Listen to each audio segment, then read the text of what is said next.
Yeah. Chess and the Timmons. Yo. I'm the man in charge, triple dip justice, my reach is large, indicting T-Rex arms, yeah they on display, short reach, big mess on a public way, yo. Adjust your antennas, tune in tight, Posse rules the bench, I'm the law tonight. Be so high, they touch the sky, the joke ain't over, just watch me fly. Adjust your antennas, tune in tight, Posse rules the bench, I'm the law tonight. Be so high, they touch the sky, the joke ain't over, just watch me fly. Advanced years, wisdom stacked, try me once, no turning back. James Jackson ordered, case dismissed. Kasi G strikes, you won't resist. Order in the court, the rhythm pounds. Justice echoes, breaking bounds. Prosecutor by day, mic in hand by night. Adjust your antennas, I'm the signal, alright. Antennas, tune in tight. Kasi rules the bench, I'm the law tonight. Be so high, they touch the sky. The joke ain't over, just watch me fly. Yeah, adjust your antennas, tune in tight. Kasi rules the bench. All right, how's everybody doing? How is the sound? Can everybody hear me? Mic check to the gods. All right.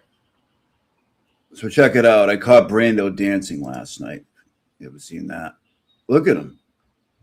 Who knew he was doing that when I wasn't around? Watch. I can't believe when I walked in on him. I was like, what are you doing, boy? And he was like, yeah. I do that shit. Oh, speaking of the devil, he just popped up here. All right, Brando. It's all about you, buddy. It's all about you.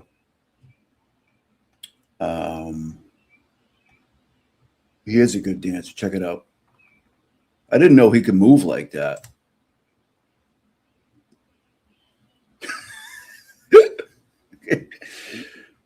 I think I got that off of Sleuthy Goosey's ex. I think she had it on there and I clipped it. So thank you, Sleuthy. Appreciate that. Check it out. All right. Is the sound okay? Yeah, the catnip did a number on him. I'd assume the sound's okay because you guys haven't said anything yet. So we're going to go through the 1162 key cycle stuff that, bores everybody and everybody seems to be confused about, but it's really not confusing when you break it down. So we're going to start off with the video, right? And like, if you look for this video, it's not readily available. So.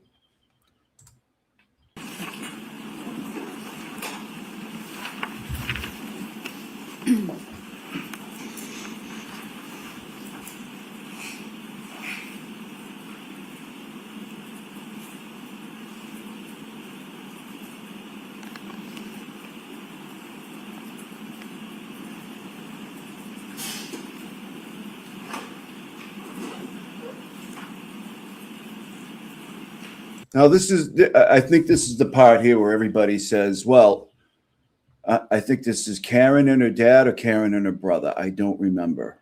But they're like, they ran to the back of the vehicle to look at the taillight or something. I don't know. Is this even that part? But that's not the important part we're looking at. I think that might be her brother, Nathan.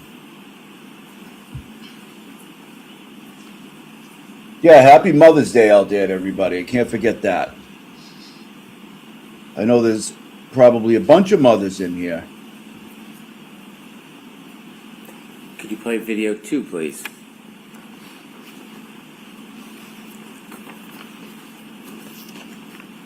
Here we go. Pulls up. Probably spins a lot. I mean, if we zoom in. By the way, is a 3-point turn.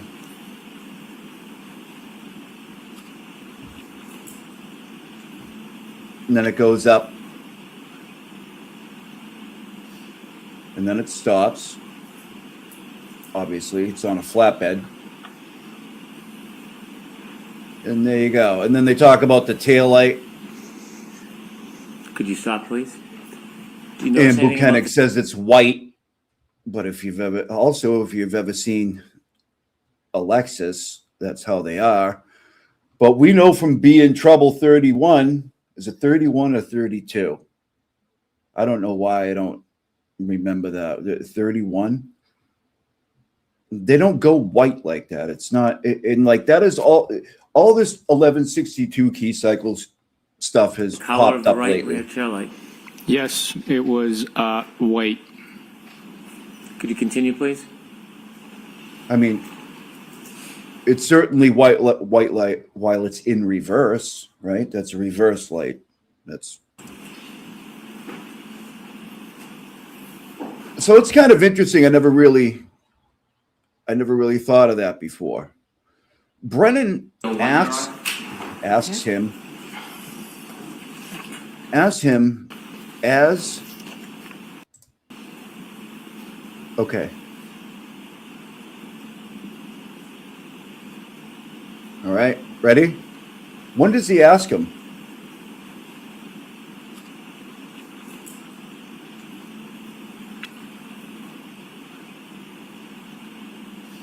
Did I miss it? How did the fuck I miss it? Video 2, please. I want to look at this again. Right, yeah, LEDs don't work like that. We know from many Be in Trouble 31 videos.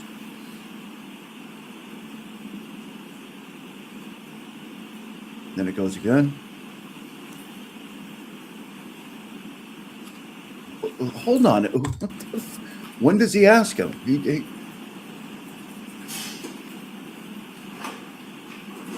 How did I miss it? I'm just going to go back. I'm going to go over this shit. And listen, this 1162 key cycle is the most important thing. Trial 1, trial 2, right? And with the wrongful death civil case. Everything's predicated on the 1162 key cycle where they say a trigger event happened and she hit him, right? It's all predicated on this.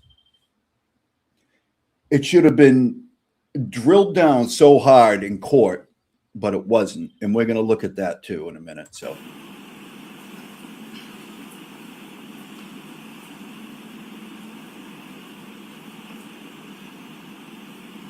Thanks for being here, everybody. Happy Mother's Day. Brando is watching his new favorite thing. He's watching YouTube. He's watching birds, like a bird channel. It goes for like 8 hours on YouTube. He's sitting here staring at it right now. He's watching his birds, his bird show. Could you play video 2, please? Pretty cute.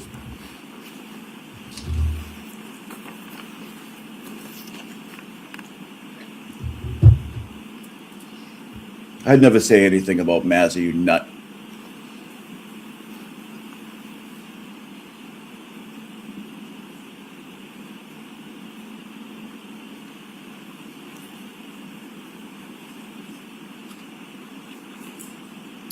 Yeah, I didn't know if he was going to like it, but he loves the Birdie channel.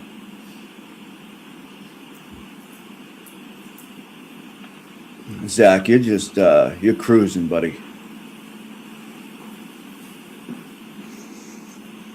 Could you stop, please? Do you Okay. notice anything about the color of the right rear tail light?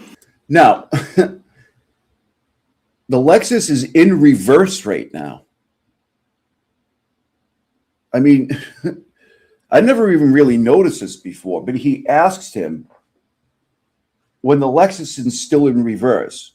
Have you ever been in a vehicle? I mean, since the 1950s or 60s, you put it in reverse and the white part of the taillight goes on so you can see in reverse. Every car on the planet has this, by the way, except with the exception of, a few, whatever. Any modern car has reverse lights. He's asking them at this point what the color of the taillight is. Of course it's white. It's in reverse. Yes, it was white. Could you continue, please? And also, it's out of frame. It's also out of frame. In addition to being in reverse, it's out of frame.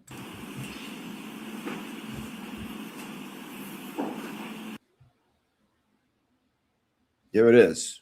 I mean, by everything that I've seen, this is during 1162 key cycle. Why do we think that?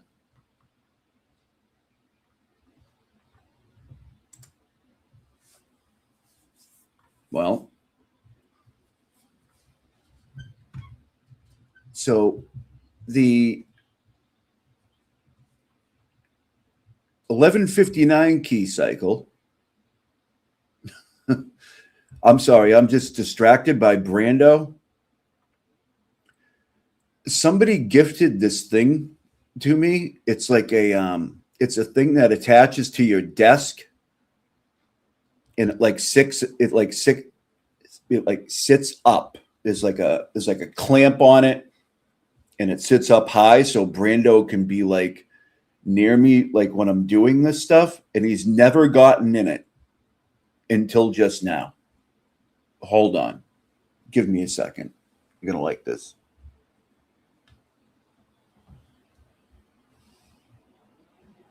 See, this is what I wanted it for. This is what the person got it for me. So he could sit here while I'm doing live streams, and he's also watching his birdie show. He just got in it for the first time. I've had it for like 3 weeks. And I'm not even going to acknowledge he's in there because he'll probably hop out. It's the first time he got it just now. So, yeah, hold on. I'm going to actually put up the, look at him. He likes it. There you go, boy. I'm going to turn up his birdie show a little bit. Let me know if the bird sounds are annoying or you can hear them. That's crazy. He just did it now. And that's what I wanted him to do the whole time. And it can swivel over. It can be near me. All right. Sorry about that. That's really cool. It's so funny he did it just now. All right. Anyways, the 1159 key cycle is at 34 Fairview. Drops the car off at One Meadows, right? From there, she gets a weird vibe from everybody. She leaves, drives to her parents in Dighton. That's 1161. Okay. So what's after that? What's after that? Lexus goes on to the tow truck. That's 1162. I mean, I don't know why this is. If we're going to kind of go through what a key cycle is and all that, because everybody's like, oh, it's the most boring shit ever. My eyes glaze over. I don't get it. And I think even Jackson at one point was a little like, I don't really care about this, but they needed to care about this.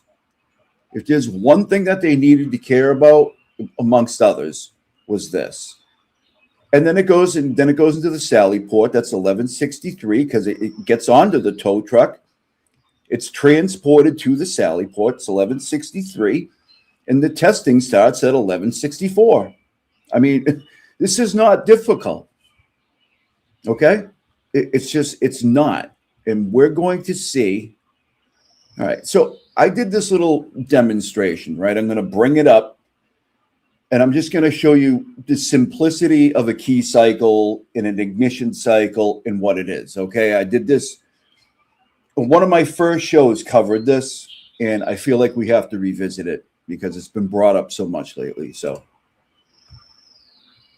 oh no, that's a disco cat. All right. Where is my, I can't see these things because they're grayed out, but the Disco Cat is funny, isn't it? Ooh, stepping. Get it, Brando. Here we go. All right. This is my my little scooter I run around the Cape with in the summertime. This is a Key Cycle, okay? Please excuse my dopey voice. You know, I hate hearing it myself. Okay. You click once.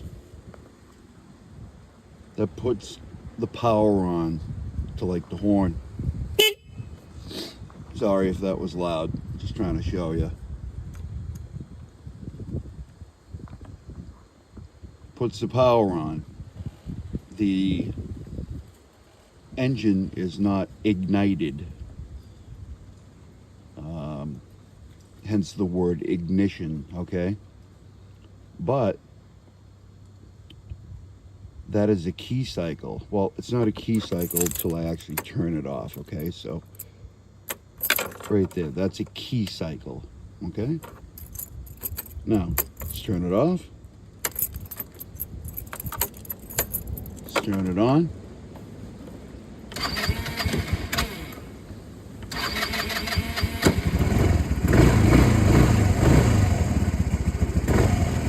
Now, I have just ignited the engine. Okay? That is... Okay. Now that I turn it off, that is an ignition cycle. But you can't, and this goes for cars, cars to anything. Anything you can think of. Anything with a push button, it's the same thing. You push the button once, you get the power. It's not yet started. You push it again, the car starts. It's the same idea, okay? Key cycle. Key cycle, ignition cycle. Okay? That's simple. Okay, so by definition, you can't get an ignition cycle without going past a Key Cycle. Can't do it. It's impossible. You can't do it. Right. Here it is. That's the lesson. Thank you, Kazi. Thanks for that demonstration on your 2007 scooter that you run around the Cape with. Appreciate that. All right, now let's listen to this. All right, this is important. We're going to listen to this. Okay. That's not what we're doing. Okay. All right. Let's assume that it's an old-fashioned type of key. Okay. Halfway on, the electricity is on. It's like it used to be called ACC. Yes. Right? Yeah. That's a key. By the way, people, we have a goal going. Just so you know, hit the like if you haven't already, and thank you very much. And I've already gave you some kitty content, and he's loving this little bed right here. He's staying in it. I can't believe it. I've been trying to get him in this thing for a while, but anyways, here we go. Key cycle, correct? For that intents and purposes, yes. This vehicle's not a key cycle, so not a The thing. key necessarily includes the precursor key cycle, correct? Even though every key cycle might not include. If your testing occurred at key cycle 1164, that means you turn the engine on, the ignition on to start your testing, correct? Correct. And that triggering event that we see up there at 1164 initiated your testing. Is that right? Yes. All right. So that 1164 is where that's where there's no more unknowns, in other words. Right? You know exactly where the car is, who's in the car, who turned the car on, and what the triggering events were, and what they reflected, because you did it, correct? Correct. It's you. Yes. So that would be the cornerstone, basically, of your entire analysis of the key cycles. Say again. The cornerstone. In other words, the one known. And yeah, and listen, somebody brought up the question, where is the where is the one from One Meadows to McCabe's house? Well, that would put the 1162 out even further, right? But some people are saying it's associated with one key cycle, like the car stayed running. So But even if that's not in there, well, that puts 1162 even further away from where they say, if you know what I'm saying. We'll go over it. that is immovable, it's immutable. Is 1164 began your testing, is that right? Objection. Is that right? I'm going to allow. Objection. Objection. Yeah, that's when the car was in state custody. How do you object? How do you object to the 1164 key cycles where your testing began? Why is he objecting to it? So starting at 1164 and counting backward, before you started your testing, you know that the SUV had to be started, the ignition had to be turned over, and it was driven to the Sally Port in Canton at 5:31 p.m. from a tow truck on January 29th, correct? I didn't know that. You did or did not? Did not know that. Okay. Assume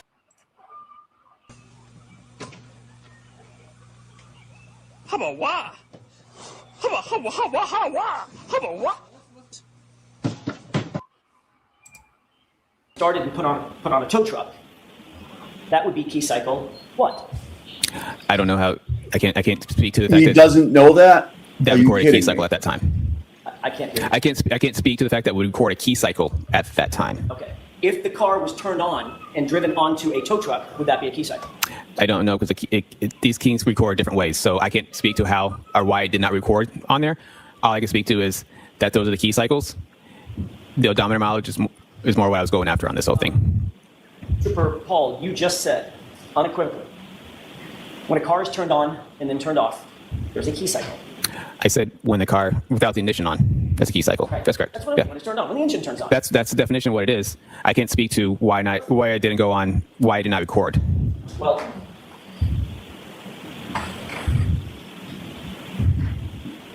let's talk about it. Listen, all this talk about Pooh Patrol being like a moron, nuh-uh.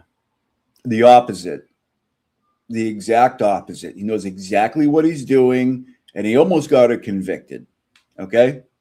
So, yeah, he's goofy and all that, but he really almost got her, didn't he? Because if you listen to Ronnie's testimony, they bought it. Sorry, it's just the way it is.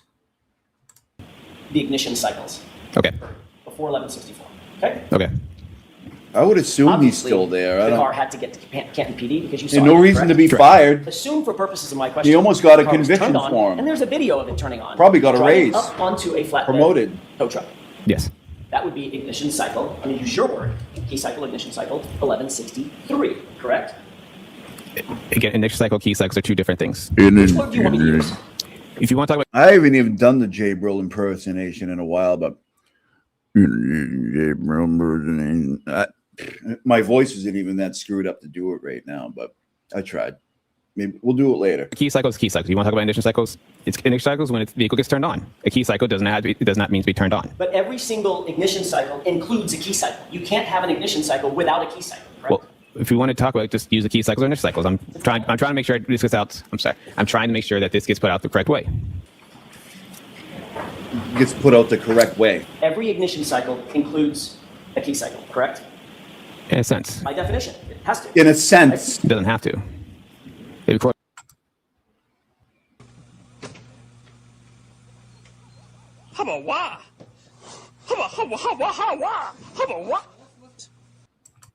Sorry, I won't do it Without a again. key cycle?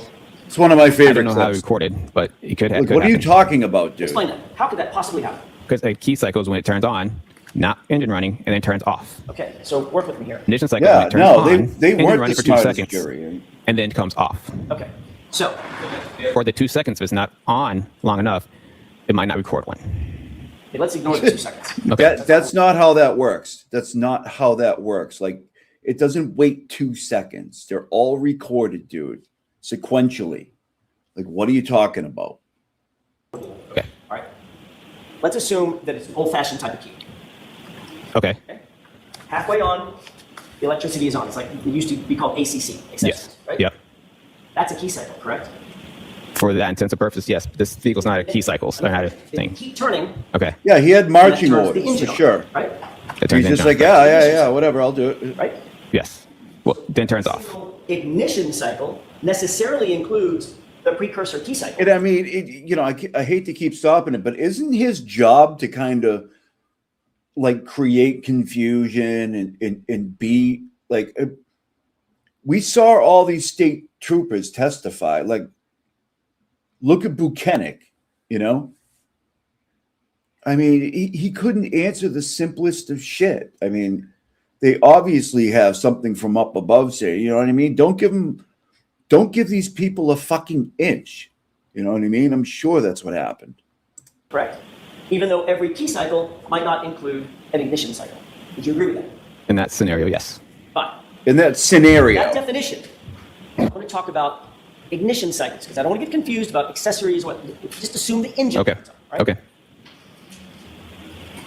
If you started your testing at 1164, then if the engine was turned on, thereby initiating a key cycle, driving the car onto a flatbed truck, and then hauling it over to Canton PD, that would be key cycle 1163. See, I like how he works backwards here. But when he gets him on the ropes, he abandons it and just goes with something. Not hypothetical, I don't correct? know why. It could be. Okay. Then going backwards Could from be. there, Could be. if the SUV was, I'm sorry, let me add one event that I just forgot. It had to get off the tow truck in Canton and be driven into the Sally Port. Did you ever see that video? No. Being driven in? No. If there was a video showing that the car was actually driven into the Sally Port, that would necessarily be a key cycle, correct?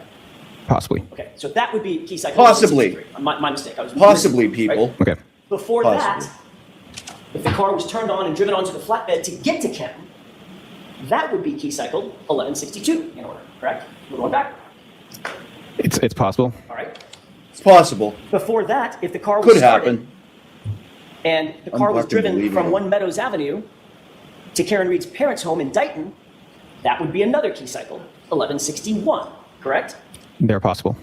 Before that, Possible. if the Could SUV be. was started and driven by Miss Reed Not like from the garage, not and jumped- like this shit. Like they want to treat data when it suits their narrative, like it's straight up and down, black and white. That's it. But in this context, I don't know. You're talking about hypotheticals and shit. Like, could be, could not be. So if that's the case, if he's testifying like this, like it could be, like, then it could be not that your trigger event happens on 1162. Not that it absolutely did not happen on 1162. But even if they were to fucking narrow it down correctly and state that 1162 was the triggering event, you could say, well, go back a little ways and see where he says it could be or it's possible. It's reasonable doubt, the game's fucking over. on O'Keefe's house to Jennifer McCabe's house at 5:07 in the morning, that It's would so be fucking another key crazy. cycle, correct? 1160. I don't know why they Is that didn't right? stick on It's that. possible. And before that, if the SUV was started and driven by Ms. Reed to the waterfall, from the waterfall to 34 Fairview at approximately 12:15 a.m., that would be another key cycle, 1159, right? It's possible. I want to be Yeah. clear.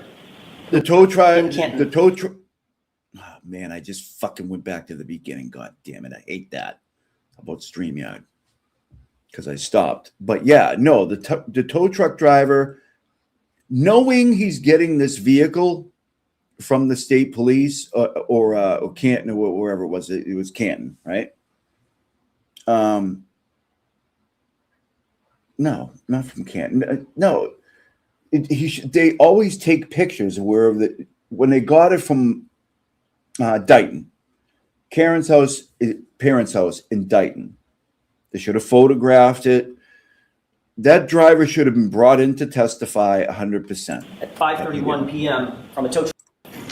In pedestrian collisions, I use a I don't even remember where I was at.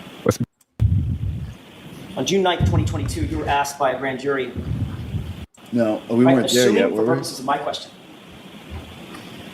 that the driving events started at 11:59, driving over to 34 Fairview from the waterfall. Then driving at 5:07 in the morning over to Jen McCabe's house. 1160. So McCabe's is Driving in to there. Dighton. Her parents' house, 1161. Then the car being seized in Dighton by Trooper Proctor, 1162. Look at she Then the knows. car I mean, being taken off the flatbed. people give her a hard time about the way she makes faces. She knows. She knows Your testing herself. starts at 1164. That would mean that at 1162, that key cycle would include the time in which Trooper Proctor had possession of that car, correct? No. Assuming my hypothetical. You're No. hypothetical? Yes. If that's hypothetically how it works, then yes. Then what? If that's If that's hypothetically how it hypo- works, then yes. I would have never stopped on this. Never. They On would June have 9, had to peel me out. 2022, you were asked by a grand jury whether you knew or had done any scientific testing to determine the distance a body would actually travel if struck by a vehicle. Remember that? Not that specifically. Not You that don't? way. Really? Do you remember answering that you had not, I'm just paraphrasing, that you had not done you hadn't finished your report yet? Why don't you show him? He said he didn't remember it that way. Take a look at middle of the page. Your answer starts at about line 12, but the question above it is probably... Pooh Patrol is a cute little guy, right? Like, Fun being so short. You could probably have fun with people being so short, such a little guy. Be nice, You're William. a cute little guy. Look at you. Thank you. You really are a sweet, cute little guy with those blue eyes. Look at you. With small little fingers and small little arms and a small little body. You're sweet looking. William, what are you? here you go, Pooh Patrol. You were asked, does that remind you that you were asked by a grand jury if you could calculate how far a body would move having been struck by a vehicle? Yes. And you indicated, quote, yeah, there's certain Well, calculations thank you, can do with that Felicia. to Also, figure out if you say I want the you car guys to backed hear up, this, hit though. somebody, Thanks, and then they go a Felicia, certain again, amount twice. of distance, and it's based on miles per hour, the speed of the vehicle, the striking vehicle, and stuff. Slage is Remember Slage. saying that? Thank Yes. you very What much. do you mean by stuff? We'll do some J I Bro don't know. at some point. You said that the calculations would be based on miles per hour and stuff. I don't know, Felicia. I don't know the Did answer you to that. ever do any I think stuff? you did. I don't Test know that. why. I don't know. grand jury's question?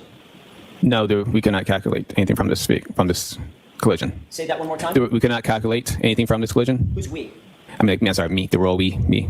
Well, you know John O'Keefe's weight, right? What's that? You know John O'Keefe's weight, 217 pounds, right? Yes. Did you know that? I don't know his weight. now. Yes. Yes. No, I don't. You know the Wait, weight of the what? vehicle? Yes. What's the weight of the vehicle, gross weight? What's the gross weight? Yeah. I think it's approximately 70. Yeah, I love me some William Montgomery. He's actually I've been like talking to him like online since 2020. Like when he was all fucked up. He's a really good guy. 300 pounds. Were you able to calculate the mass of the vehicle? I did not calculate the mass of the vehicle. Well, you told the grand jury you were planning on doing that kind of stuff to calculate how far a person would travel being struck at that speed with a car of that weight. You didn't do those calculations? No, because the calculations would vastly underestimate the speed of the vehicle. You testified, again, my report isn't done yet. I'm going to look into it. I'm looking into all that stuff. End quote, correct? Yes. There's that word again. Yes. Stuff. It's been more than 2 years since that statement at the grand jury. You know what? Is your report finished? AJ didn't Yes, it cook is. him enough. Did you engage He didn't in cook any of him those enough about the. I looked into it. Key cycle. This type of collision Kinda would not, lets it go. I would not be able to use the formulas for this type of collision. Well, let's talk about those formulas. How would you calculate how far a body at rest would travel after being struck by an object in motion? How would you calculate that? See, In like position- he's moving on to this whole thing, but he just kind of leaves 1162 in the breeze, and you can't. You have to hammer that. collisions, I use a Searle formula, Searle throw formula. What formula? Searle. What does that mean? It's a type of formula that we use for a calculation. Because if you do it in the first trial, then you're not using 1162 in the second trial, and if you do, it's already been debunked in the first trial, and they didn't do it well enough in the second trial either, and now it's going to figure into the wrongful death suit in the civil case. Everything predicated on that 1162 fucking key cycle. Go on X and see all the antis to like 1162 triggering event. You backed up, blah, blah, blah, blah, blah, at speed at 72% of the accelerator with an 18 fucking degree left-hand turn, which we just saw going on to the tow truck. So you have to hammer that home. You cannot abandon it. And that's post-impact. So Or speeds for pedestrians. that includes certain principles of physics to calculate that, right? I What got do you some William clips, I'm sorry? Zach. What do you mean by certain Thank forms you. of physics? There would be physics calculations that would be required to figure out how far a body at rest would move, having been struck by an object in motion. Right. That's a basic principle of Yeah, I guess you could say, though. All right. Can you describe for the jurors exactly what calculations you would need to employ to determine how far a body at rest would travel, having been struck by an object in motion?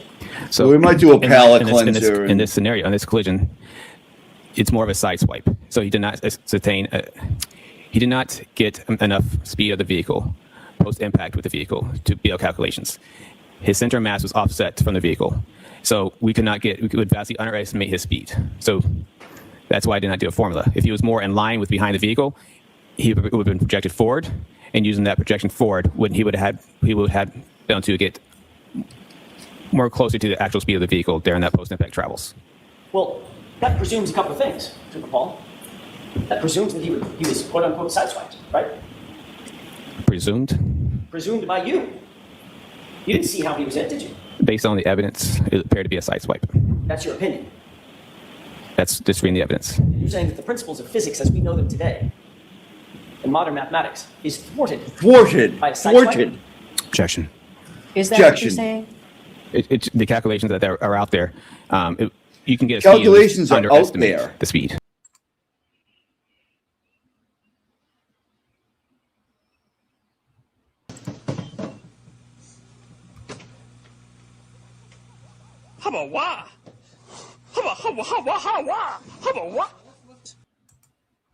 Of the object is Calculations it's in are out motion, there.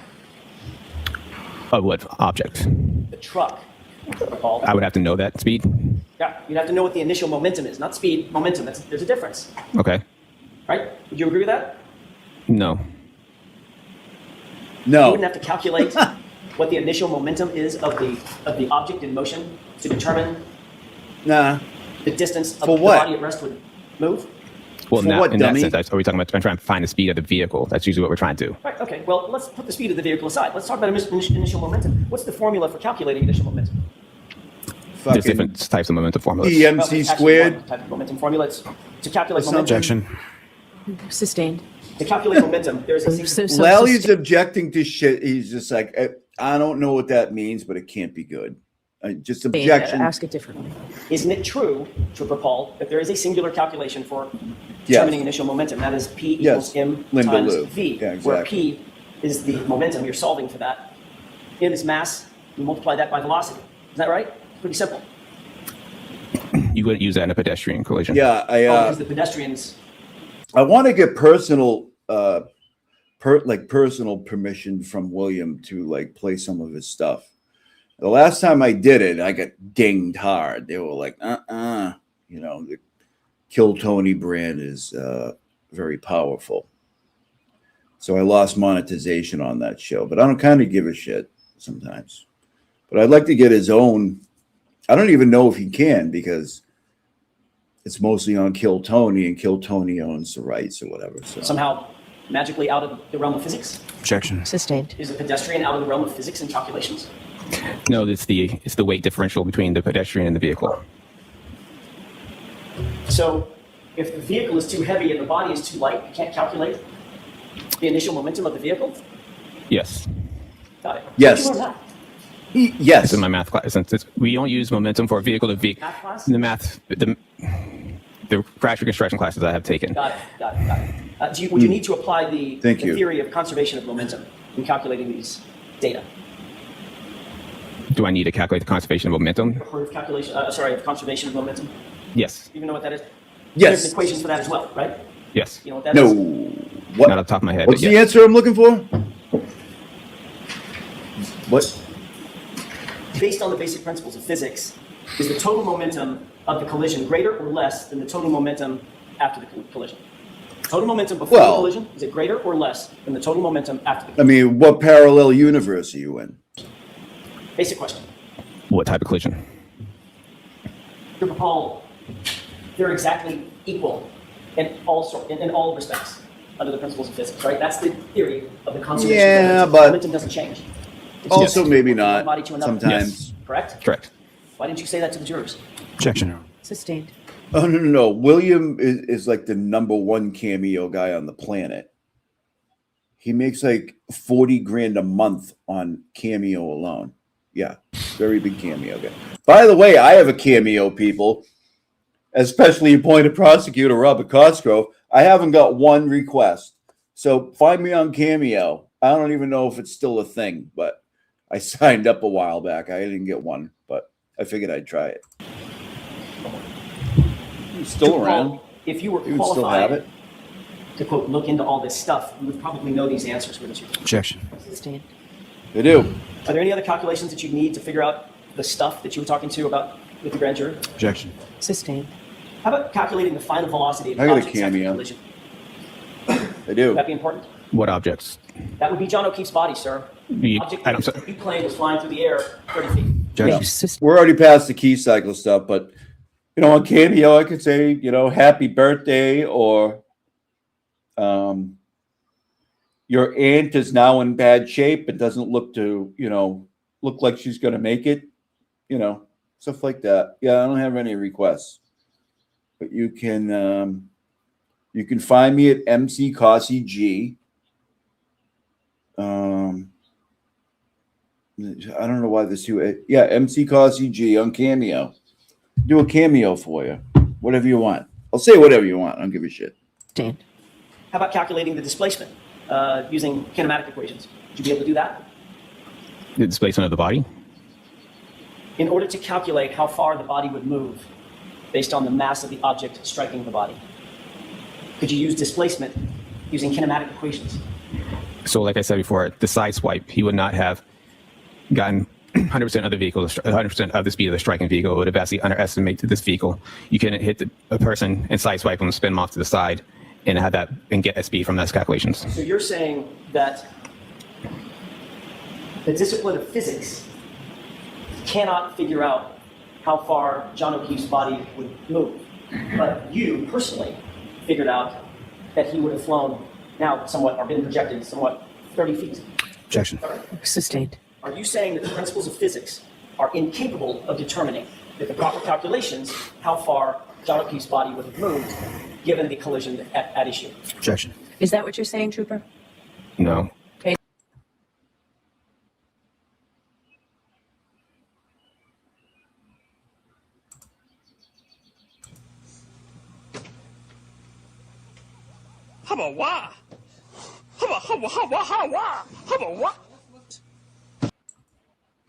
To sideswipe all these calculations, these physics calculations are inapplicable, right? But I'm saying it would underestimate the speed and the distance. The truth is, Trooper Paul, you have no idea what all these physics calculations mean, do you? Objection. Yeah, there you Not go. Trained in physics formally, have you? Fair question.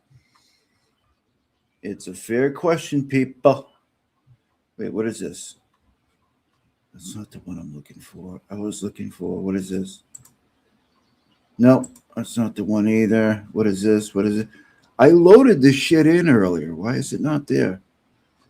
Hold on, give me 1 minute. Let's look at these dummies real quick. Give me a second. I thought I loaded this up, but apparently I did not.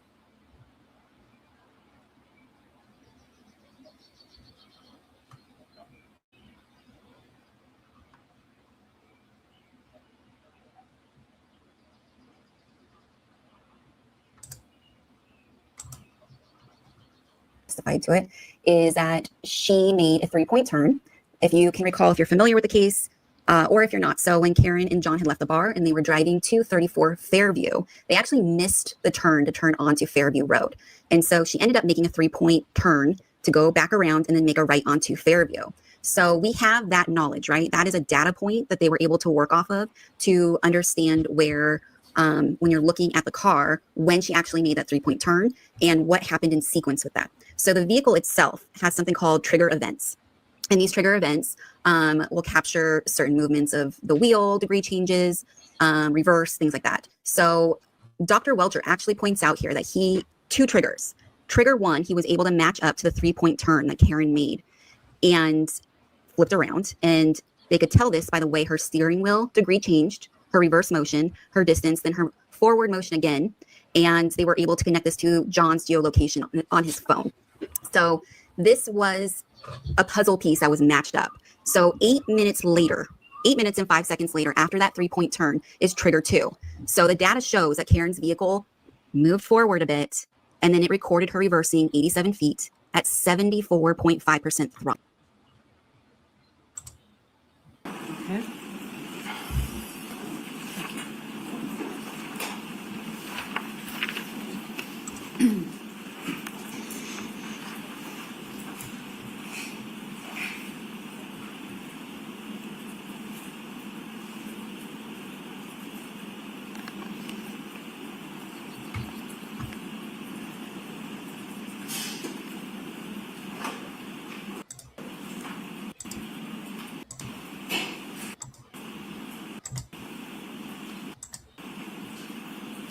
Two, please.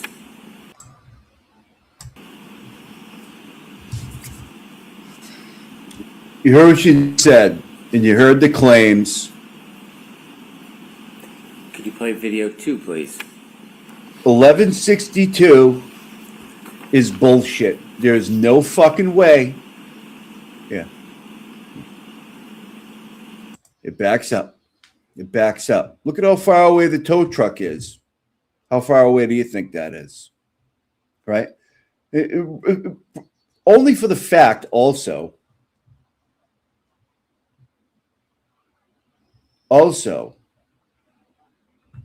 that this is the key cycle they're predicating shit on. I mean, it's math. It's 1164 minus 2. This is it. This is 1162 key cycle. Here is your triggering event in real time. Goes up, probably spins the tires at 24 miles per hour, gets up to the truck. 3-point turn, backs up again, boom, goes up, spins the tires even there some more, goes up, it's on the flatbed, it's the end of the fucking day. What are we talking about here, people? Could you stop, please? Do you notice anything about the color of the right And Brennan asked specifically at that point when the Lexus is out of frame, Brennan is asking him what the color of the taillight is. Why did he ask him there? Why? Well, for one thing, it's in reverse. I'm going to keep harping on this shit. I don't give a fuck. They should have beat this thing to death because there's no way. And this 1162 carries throughout all these fucking trials. It does. Yes, I don't it was, understand. White. Could you continue, please? He was white. But he doesn't ask him.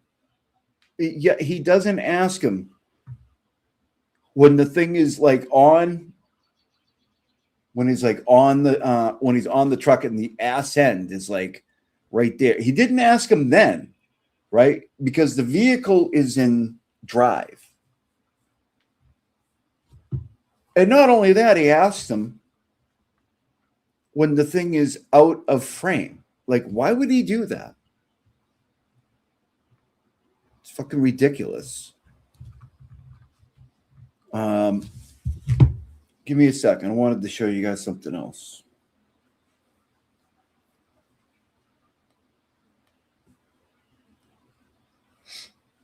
So just listen. 1162 is bullshit. It's not the trigger. She made a 3-point turn. No. If That's you not can what I recall, want. if you're familiar with the case, or if you're not. So when Karen and John had left the This here. I don't know if you guys can read this. It's very small. Okay. It's very small. But this is about everything of the claims. Answer yes. Defense expert argued that the trigger event 1162, the reverse maneuver logged into the Lexus data, could have been recorded after the SUV was already in police custody, not necessarily in the time of John O'Keefe's death. A trigger event and Lexus installment, and it tells you everything about a trigger event. Why this became controversial, we already know. I mean, it's just, it's easy. It's fucking easy. He testified his testing started at 1162. There you go. I mean, this little motif says everything. Okay? But I wanted to look up something else. Give me a minute here. We're going to respond to Billboard Brian being a prick. Okay? Give me a minute.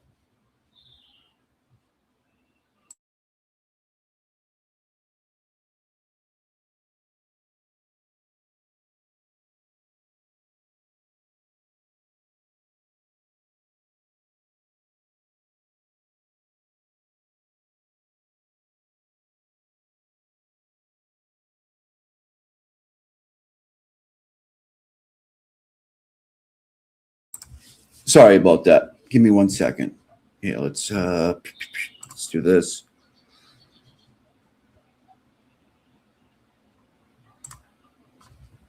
All right, look at this.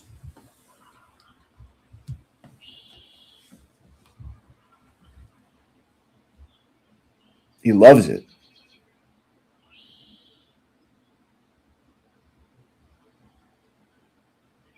He's snoozing. See this thing? Like I can like swivel it over to me. Look at this guy. It's awesome. He waited till the live stream happened to do it. Like I swear to God. It's been like 3 weeks. All right, let's do this. 1 second. I got to do something.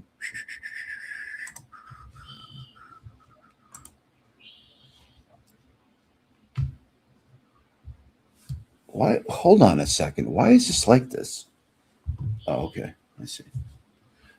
I got my iPad zoomed into my stupid looking face. Okay.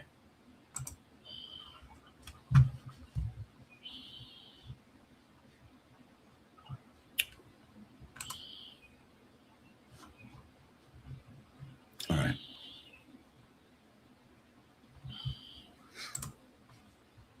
Let's check this out.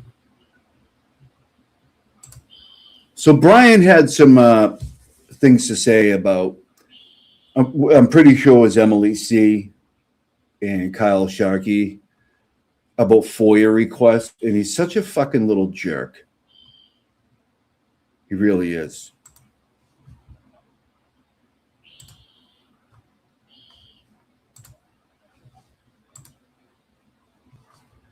All of the crap that's out there in the atmosphere, in the ether. So let me start by saying this. Wait, hold on. The other night Hold on. I had Hold attorney on. Something's Mark not Federer right. Why on. isn't the sound going?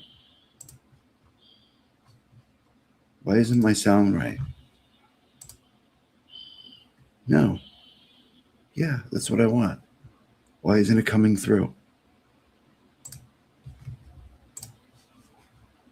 And I had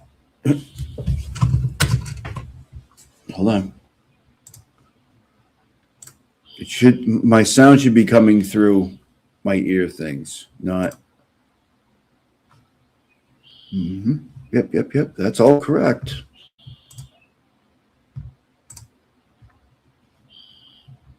Hold on. Fucking pain in my ass. Yeah, the sound.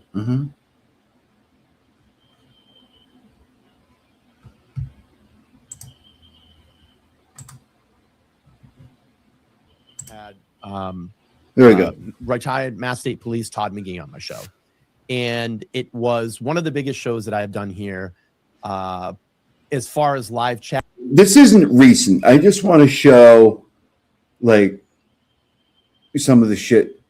Probably ever. It was a great show. We had over 5,000 people watching, and it was a treat. It was really a treat to see that and see the interest here that night. And it was just so great to watch the both of them shine in their respective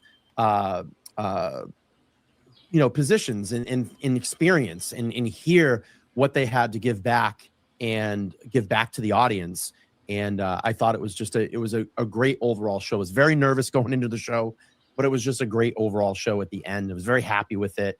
So anyway, we had the show, and the next day, Mark Bettero released a statement on X and just basically said, like, I'm gonna, in a nutshell, I'm no longer gonna appear on shows that involve donations and super chats. I just don't feel good about it, and that's what I want to do. Completely respected. I respect it all the way.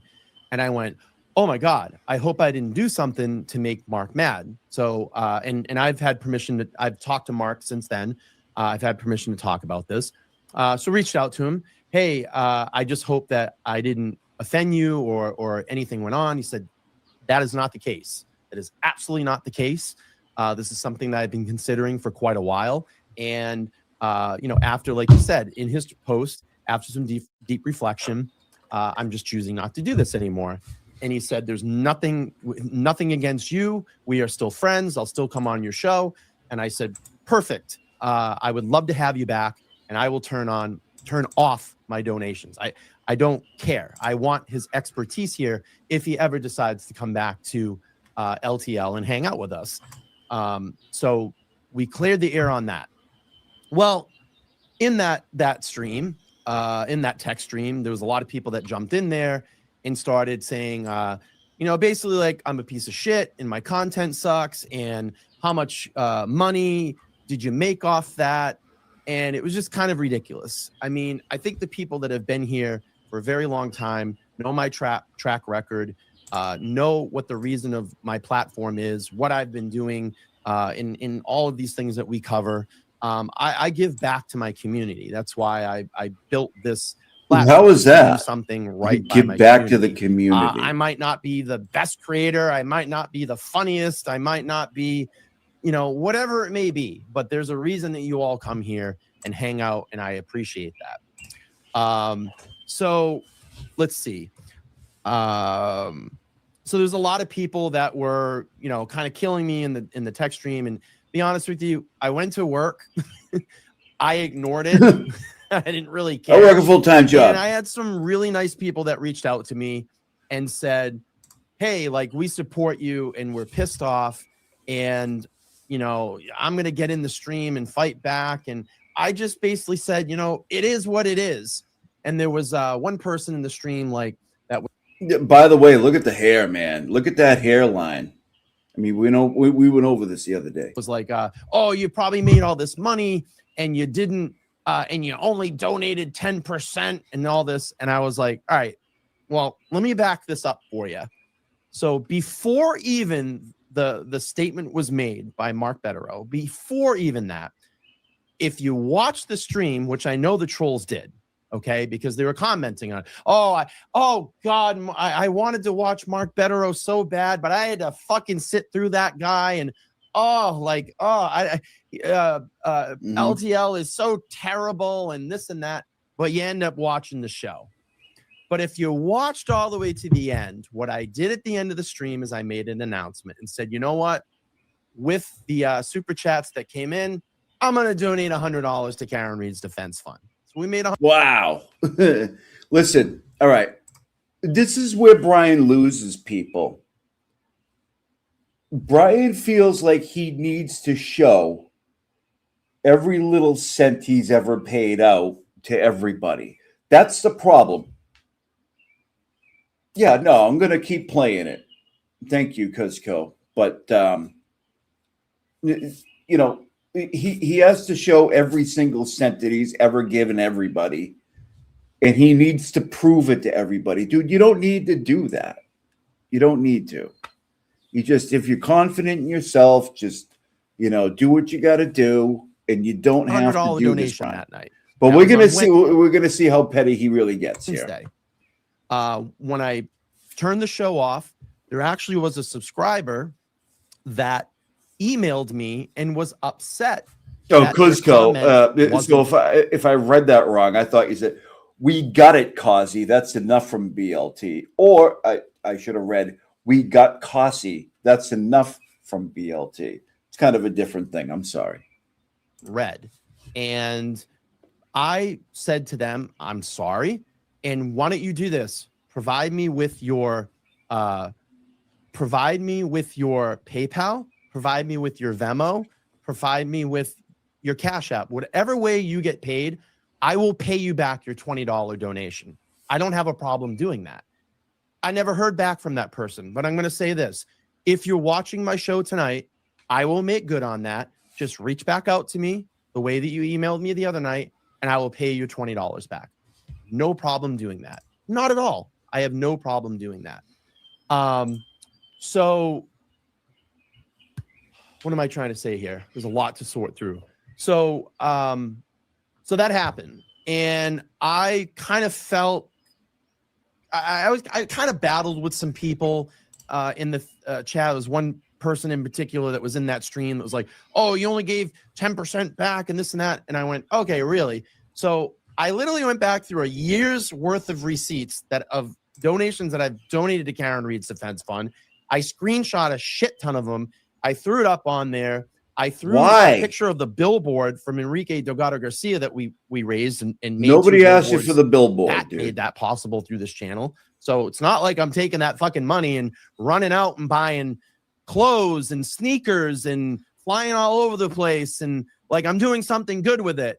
You know, like, and I understand people can do whatever they want with their money. If you want to go buy shoes, wait, what's that? And clothes and a new car, that is your business to do that. I choose to do what I'm taking that fucking money and running out and buying clothes and sneakers and flying all over the place. And nobody cares what you do, Brian. Like nobody cares. Like, dude, just stop. But we're gonna see like what makes you so douchey up until yesterday, at least.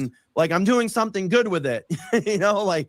And I understand people can do whatever they want with their money. If you want to go, except for Emily C, right? You know what I mean? You got to clock her. You got to watch her pocketbook. Shoes and clothes and a new car. That is your business to do that. I choose to do what I choose to do here to give back to people that need it. How does he give back? With the billboard? Like, I don't get it. The billboard that's giving back. Okay, Brian, but we're not talking about that right now. We can use that money to raise some awareness because at the end of the day, this is my theory about YouTube. If you come into YouTube with the intention that you want to make a shit ton of money, it's the wrong intention. Yeah, I mean, Brian was never like that. Brian never. Okay.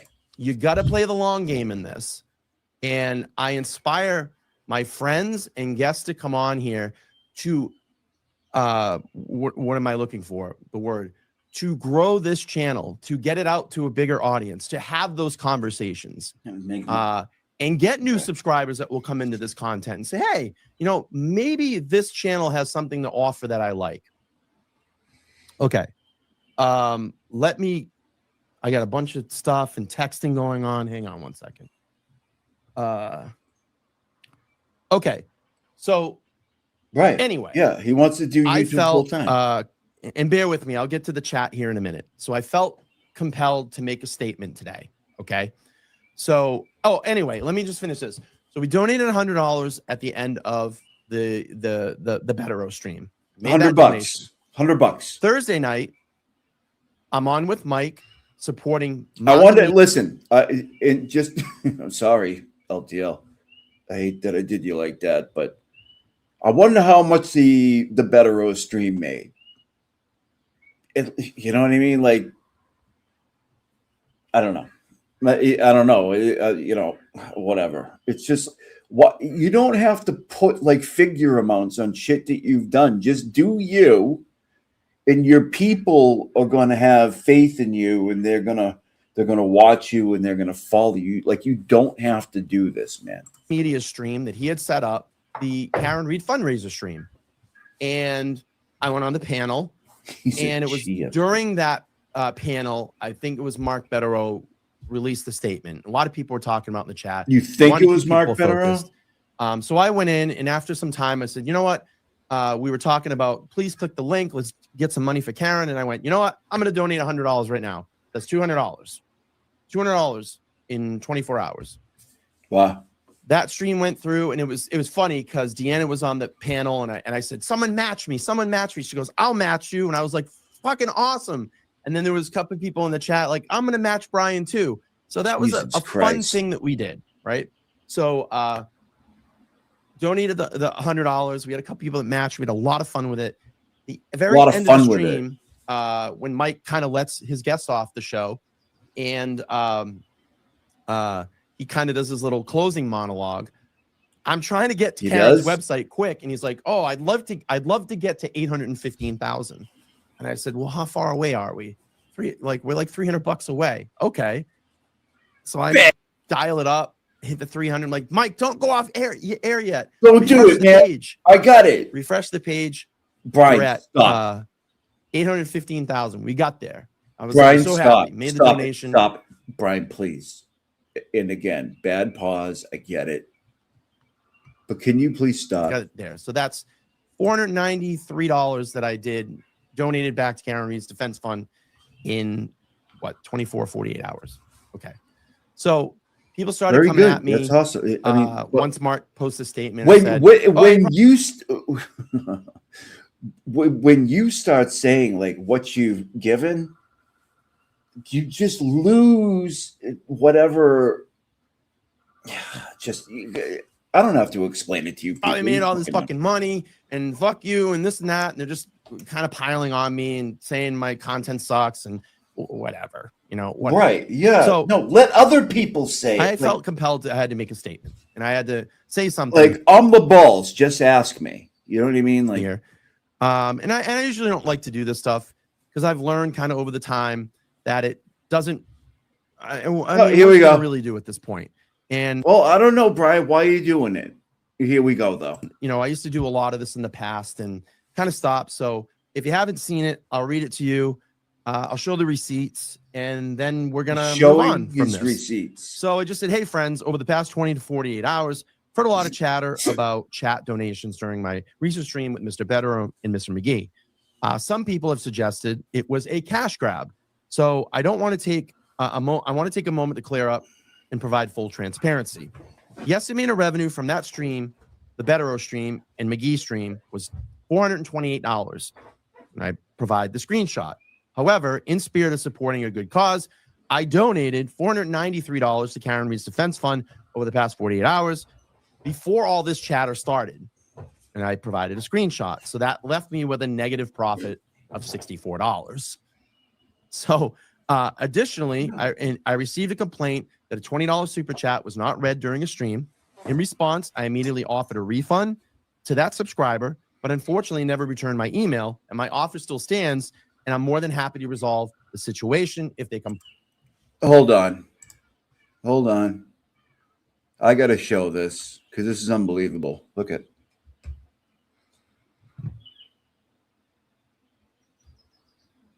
Yeah, like this. He's in his little Betty thing. I can't remember the woman's name that sent it to me, but thank you very much.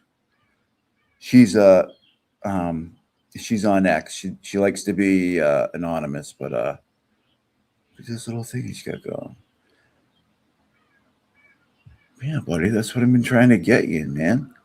Oh, big yawn. Yeah, you can be right here, dude. Hey, you want to say hi? Oh, okay. All right. Anyways, I thought that was awesome, man. Because I just kind of swiveled it over. When I swiveled it over to me, I figured he'd jump out. Here, do I do this or do I do that? Okay. You kind of see him. That's awesome. By the way, I got my bride gear on right now. Like that. Oh, don't fall out of the thing, buddy. All right. Forward. Yes, my platform does generate revenue. Absolutely. I've been very transparent about this. It costs me $1,000 a month to have what I have here. I was telling everybody what his bills are. are. $1,000 a month, I'm happy. I can keep LTL door open. I can come to the studio anytime I want in the month and do whatever I want. This is my creative space to do this. My rent and my cable. That's all I have to worry about here. I have heat, I have air conditioning, I have electricity. That's it. That's it. So let me go on here a little bit. So I said, and I can't speak for others as with a platform, but it's Brian's just throwing shade on everybody. It's like, and people are in his chat like, don't worry about it, man. Really up to individual creators, how they choose to use their money and support whatever cause they choose to do. If at the all. thing is, his overhead doesn't have to be outrageous. Like, he's getting, Jesus, fucking assholes on Harley scaring my cat. It doesn't, like, he's got a studio with a green room in it and like all kinds of, like, no, you don't need that. If that's your living and you make your living off YouTube, great for you. Whatever you want to do with it, that's your money.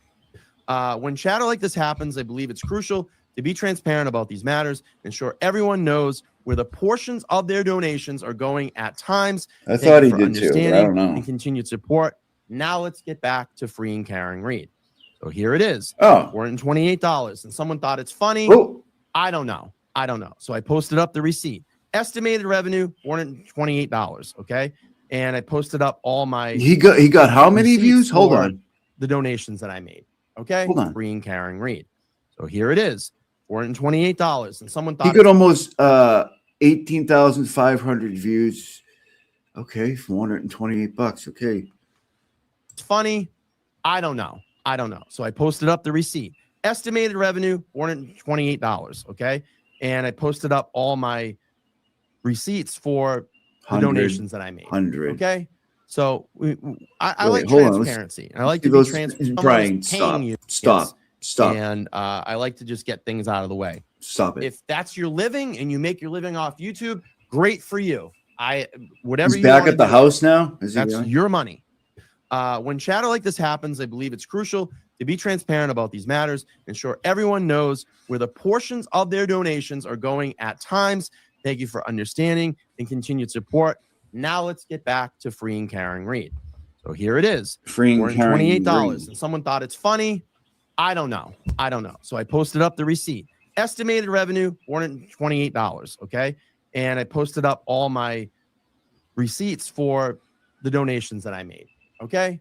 So I like transparency. I like to be transparent with my audience. Like transparent. And I like to just get things out of the way. Now I want to go back because there was some dogpiling on one of my moderators, Lauren DC. I'm going to clear all this up for everybody, okay? We talk about super chats, okay? Now, the Super purpose chat of a super chat is to highlight something. It is an importance. It is something that someone is paying you because they want their comment brought to the top of the chat. During that live stream, I had 4,800 viewers I know, on imagine YouTube. that. And I did say before that stream, so if you want to throw this on me, hey, Lauren, if you want to remind people in the chat, because the fucking chat's going to go 9 million miles an hour, if they want their chat highlighted, they could super chat. I'll bring it up. I have no Super problem doing that. chat. So don't dogpile on her. I was the one that said that. Come at me about it. Okay. Brian. So we put an end to that. So I Brian. think all of what I'm trying to get at here is,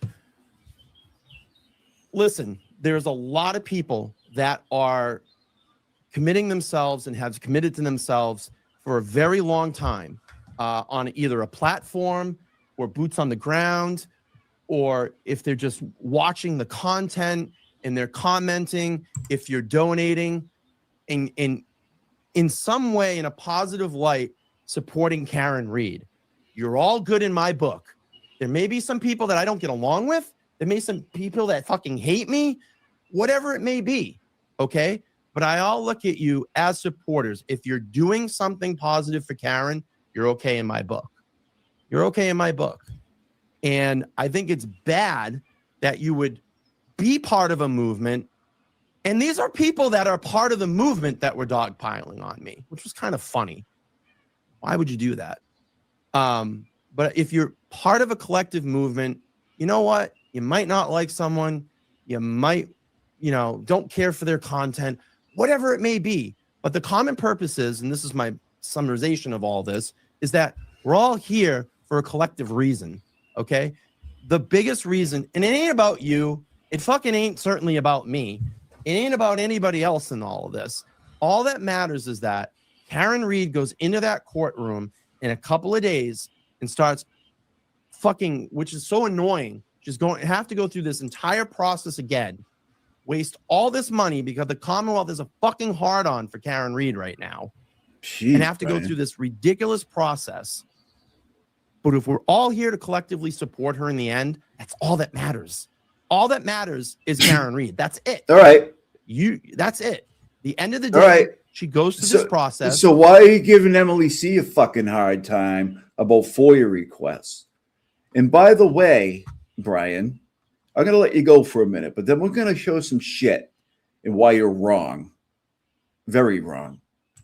With her attorneys and gets out of that courtroom acquitted, walks out and tries to go on with her life. That's the bigger picture here, people. So I've said it a million times before. If you can make a standout, if you can support people on these streams, if you can go out and make a donation, if you could stand out on the sidewalk and make a sign and just say free Karen Reed, that's all that matters. I'm looking a little salty. How am I looking salty? At the end of the day. So if you want to sit here and dogpile on the people that are helping, then you don't fucking need to be here. You don't fucking need to be here. Seriously, you don't need to be here.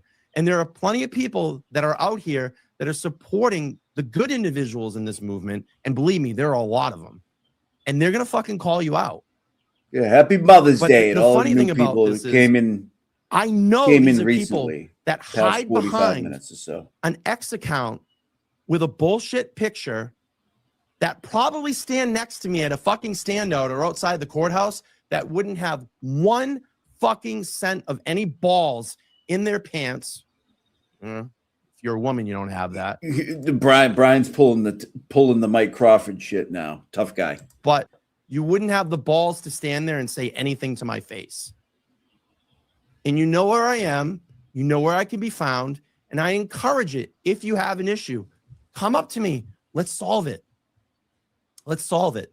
I'm out there all the time. He's out there all the time. He's boots on. Sorry, Brian. He's boots on the ground, right, guys? I mean, he's out there all the time. I don't know. I heard that's probably not correct. Write me an email. Let's have a conversation. But I guess that's really how I wanted to summarize all of this. That's it. It's not about you. It's not about me. It's about supporting Karen Reed. I think it's supporting the Reeds, supporting her attorneys, and getting her through this process. If you don't want to be positive in this, all I got to say is get the fuck out. If you're in this for fame, Can't kick me out, Brian. Fortune and all this other stuff, get out. It's not needed. Brian. It's not needed. Just go out there and support in a I would positive have way. no problem saying Embrace it. the people that are around you. Even if you don't like them, just fucking smile and wave, because everybody is a part of this. And there's been a lot of people that have been in this from the beginning. And I did a show the other night, and thank God that Turtle Boy wrote that blog, that article on April 18th. Yeah, here we go. So listen to this. And let the world know about what's going on here in Norfolk County. Because if it wasn't for that article, I fucking sure as hell wouldn't be here. You all in this chat fucking wouldn't be here. No one would be here. And this trial would be completely different for Karen Reed. She'd be on her own. She'd be on her own. Her family would be on her own. Her attorneys would be on their own. They'd be fighting this battle by themselves. And we need all of you. And we need to keep this positive when we go down there, wherever we can figure out where we can stand. But now is not the time to fight and dogpile and person against person and creator against creator. This is not the time to do it, people. We need to hold this thing together. We're not even fucking into the trial yet. We're not even there yet. But, you know, let's chill and cool and be cool with each other. And that's all I ask for. So I want to just share something really nice, because I know that Meredith to share has something been really going through nice. a lot over these last couple of days and week. Okay. And my condolences Okay. go to her. She tragically lost. All right, Brian. Thank you. Thank you so much. All right, let's go here. We're going to go here. We're going to stop that. We're going to, sorry about that. I'm going to do that. And we're going to see what Bry wrote yesterday. You guys have probably seen this, but it really fucking irked me. Okay. Here we go. So, Billboard Bry yesterday, as a reminder, public information from government agencies is free and accessible through a simple FOIA, Freedom of Information Act. So he puts it in parentheses just so you know what he's talking about in case you're a dumbass. Or public records. In very rare cases, there's a small processing fee. You should never donate or pay a third party in any way for that information. How to make a request. He's gonna break it down. Identify the agency and determine which agency holds the records you're looking for. Number 2, submit in writing. File a request online, such as VO or agency web. I don't even know what that means. Email or mail. Be specific. Describe the records you seek as clearly as possible.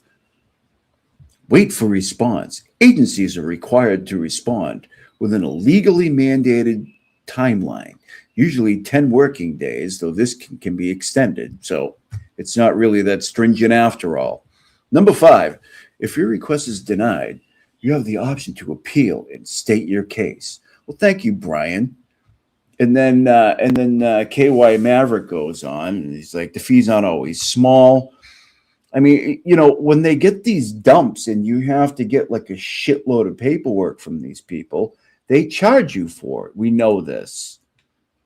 And I personally submitted over 100. That's over hundreds, maybe, Bry, FOIA requests with different police departments around our nation. God, he's fucking insufferable. Even the FBI, I've never paid more than $25 for one. In fact, every FOIA request I've filed related to the Karen Reed case has cost me exactly $0. My issue, like, this fucking guy is the gatekeeper of FOIA, like, Massachusetts. My issue is, you know, being fucking Billboard Brian, my issue is someone throws out their Venmo, Cash App, or sells T-shirts to raise money for publicly accessible information. If you're asking supporters for money, be transparent.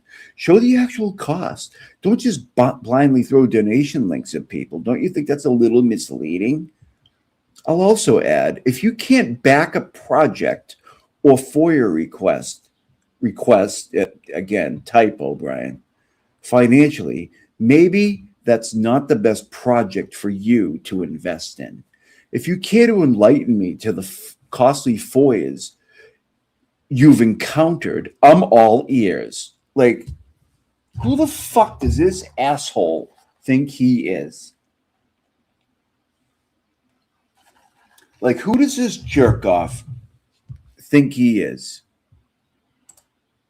And so, you know, KY Maverick, you know, goes on and says, listen, man, 25 per hour, given the scope. Some of those document dumps are very big. Okay, you've quoted a response. Please share the FOIAs that have cost you a lot of money or called for a huge fee. This is not a gotcha moment. I'm curious. This fucking guy, man. He's fucking something else. Okay, so getting back, so then he tells him, okay, getting back to my point, you're okay with people asking for donations to fund publicly accessible information that anyone can obtain on their own for free? And Joe Flipperhead comes in and said, yes, for many reasons moving forward, I hope they continue to specifically piss you off, which I'm not a huge fan of Joe Flipperhead because of the Olivia shit, but I don't mind that response, right? And, by the way, here, let's do this.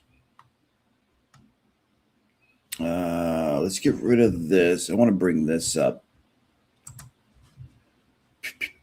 Let's do this, and then do this, and do this. Okay. Now, this is from Brian's feed. This is from Brian's feed, okay?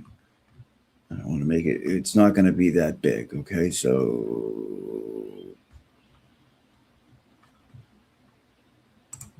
okay.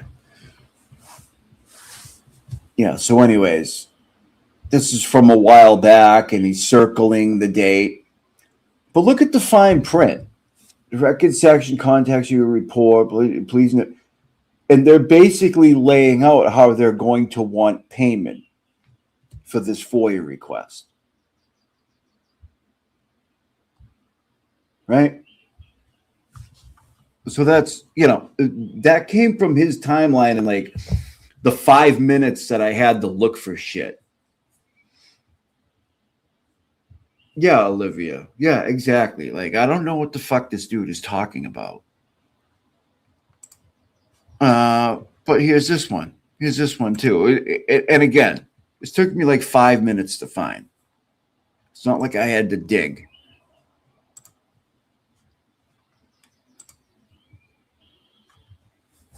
All right, it's super small, but same type of thing.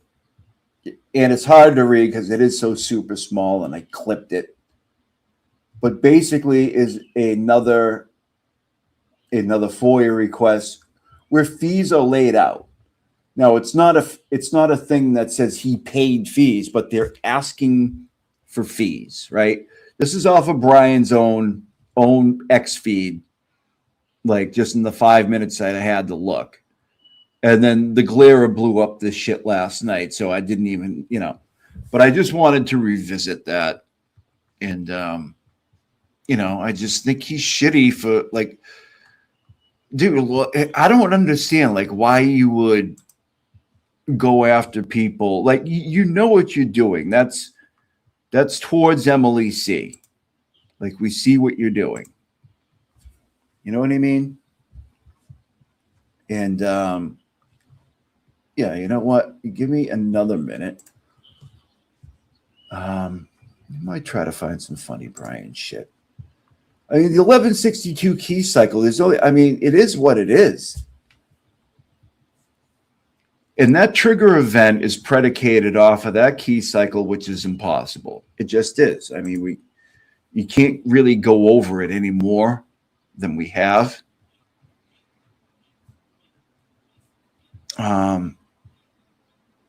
But let's see, what do we got here?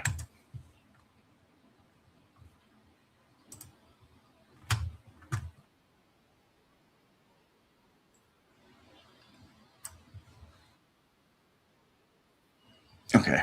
All right. Let's do this. I'm going to get rid of that. I'm going to do this. I'm going to go here. Okay. I'm going to go here. And I'm going to try to find something.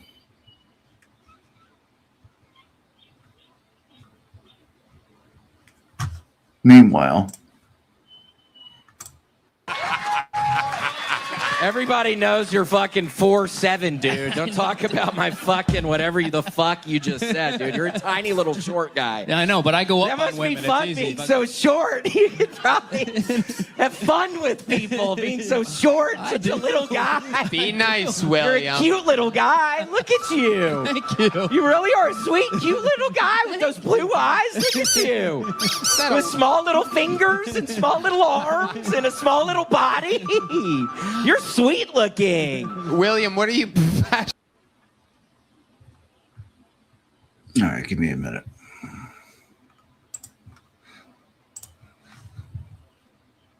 Of the Karen Reed murder trial. If you don't know, Karen Reed is a Mansfield, Massachusetts woman that has been accused of driving over and killing her boyfriend, John O'Keefe, a Boston police officer. There's a lot of controversy in this case, and tonight on the show, we're going to play Karen Reed's first appearance in court with her formal charges in 2 pretrial hearings. So come join us, 8 p.m. Eastern Standard Time. Join the live chat. I hope to see you there. Take care. All right, Brian. Cool. Give me a minute, people. I'm looking for stuff.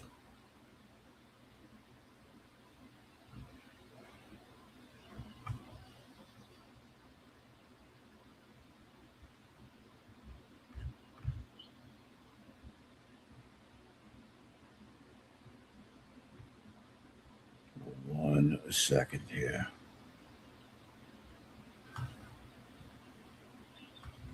Yeah. Clip it up. Why not? It's on my docket though, because it's my prosecutor that wants to go through it. Cosgrove, Kazi G wants to go through this, right? And so, and yeah, Kazi G did show his face the other day. He is awesome. He was great. But anyway, Yeah, we're gonna give me a second. We're going to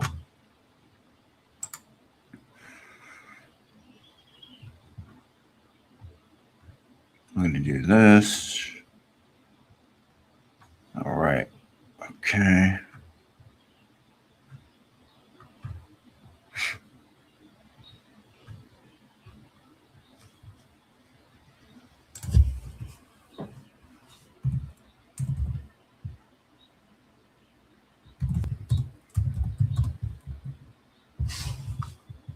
Second, please. Set up over here.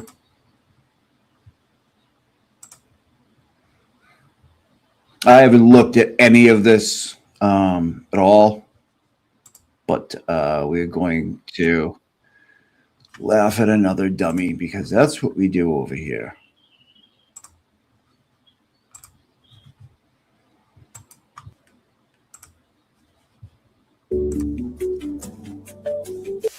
Opposition to defense motion for sanctions. Again, this was when the wheels fell off. Well, I mean, they fell off. Seen any of this?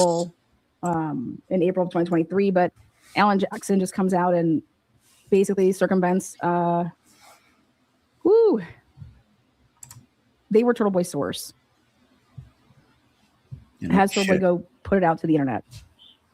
And by the way, then Alan Jackson uses Turtle Boy. Why is this such a gut you? I don't understand.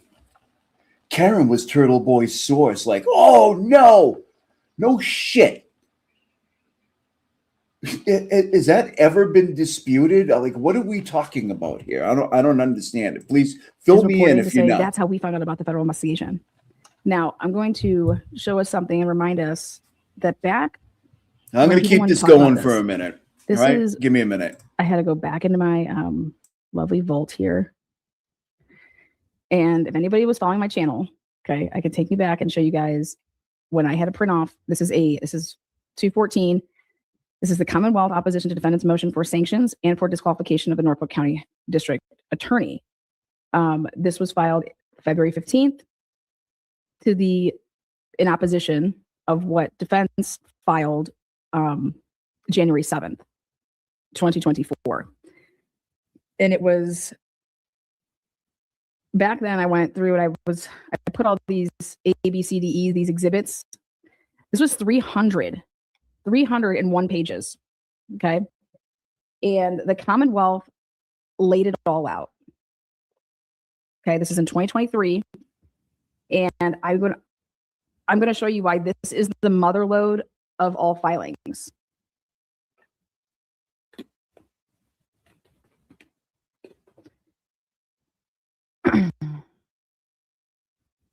Take a look at this shit. Now, this was, well, here, how about this? We'll do it like this. If you were to go on YouTube, and I know everybody likes to listen to all the different lawyers break down all the different documents, okay? And so if you were to type in Karen Read, Commonwealth opposition to defendants motion for sanctions, and type that into YouTube. Okay, well, first of all, I'm going to pop up right away. Yeah, like if everybody doesn't know this lunatic is 1000% Karen Read guilty, thinks her lawyers are criminals, and Turtle Boy is the devil. But up until October, she especially loved Turtle Boy. She got the derangement syndrome. She got the extraction from Krusty, and now she's on one here. But then she's running out of shit to talk about, though. It's getting, Okay. Let's see. We got to go to. Yeah, and she's lost 17 times, I think, Crispy Treat. Something like that. Her record is absolutely dreadful. It just is. Again, this is 2024. It should be all but one, and the one wasn't even like one for money. Like, it was just a judgment. Motion to dismiss, not that one. Look at her. Breaking Karen. Pencil in her ear, backwards hat. I'm really killing it, man. Hey, I'm gonna put my Apple Pencil in here. Hold on.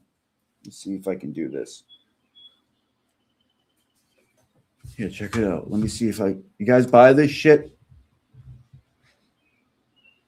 Come on.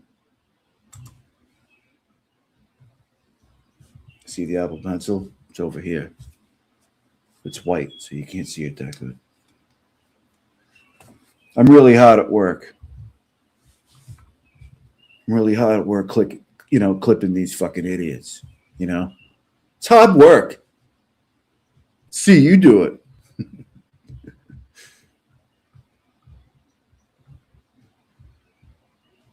Where is she at? Oh, yeah. Sorry. Read Commonwealth does not want jurors acquittals. Note breaking Read. Okay, Proctor fired. Just trying to see.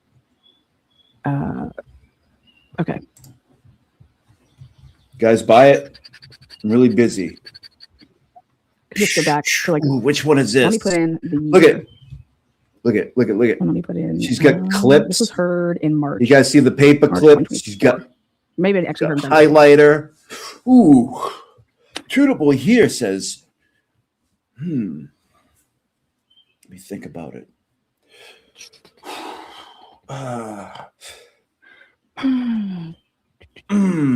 Wait, it's not this one. How do I fucking...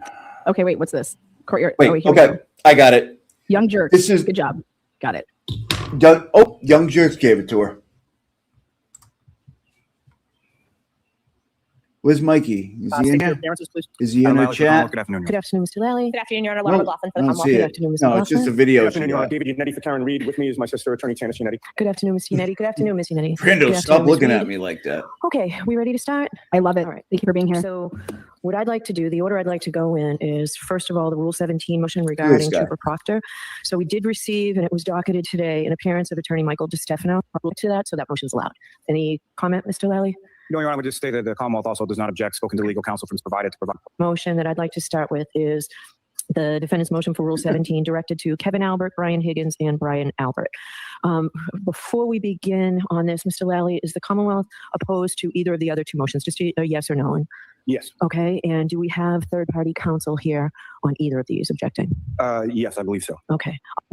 With regard to this motion, Your Honor, Brian Albert was served with a subpoena to testify before a federal grand jury, and he begins reaching out for Brian Higgins. Brian Higgins testified to the federal grand jury that he stopped taking Brian Albert's calls. He stopped replying to Brian Albert's text messages. It's fair to say that led to a panic in the Albert family. Sorry. We learned You that guys Brian wanna Albert watch contacted his I don't brother, want to watch. Canton Police believe me. Officer Kevin Albert, to intervene. I'm actually going to stop you there for 1 second. Mr. Lally, is Kevin Albert a Commonwealth witness? No, Your Honor. Okay. I just wanted to clarify that. Now, bear in mind, Your Honor, that the Canton Police were supposedly conflicted out of this case at that point. So I want to know where that is in the record before me, because I think Look at Lynn. It's like, I see what's going on. Turtle Boy's a piece of shit somehow. you know as Massachusetts counsel that the state police have jurisdiction over homicides, correct? Well, they do, yes. So where is it in the record that they were conflicted out? Those are in reports that the prosecution provided to us. Mr. Lally also told me that orally, early on. Okay, so I need those reports. I need that reference. Okay, we're happy to provide that. Okay, so I'd like to get you on that. That's fine, Your Honor. So the Canton Police had a conflict precisely because Kevin Albert is an officer in their department. So how can they conduct an investigation which includes the brother of one of their officers? It stands to reason they can't, but they appear to recognize that. Yet Chief Berkowitz is talking to witnesses in this case, and Kevin Albert himself. I got to slow it down. If she's going to speed them up, after Brian Albert I got received to a federal slow grand her jury down. subpoena, Kevin Albert contacted Brian Higgins. Okay. Has anybody ever wondered why Kevin Albert wasn't asked any questions in trial? Trial 1, trial 2. Has anybody asked themselves why? Because he Ken wasn't Berkowitz, part of it. before he passed, why he wasn't asked any questions and called in? He was on the witness list for trial 1. Yeah, he was. Has anybody asked those questions ever? Well, okay, so they didn't bring him in on direct, right?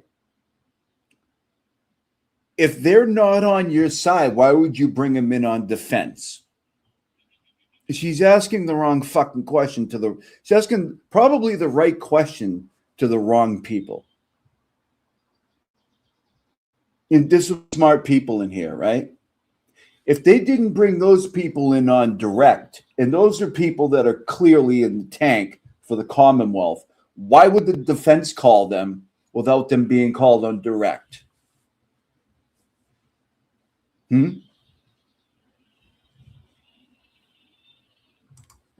I know that I have.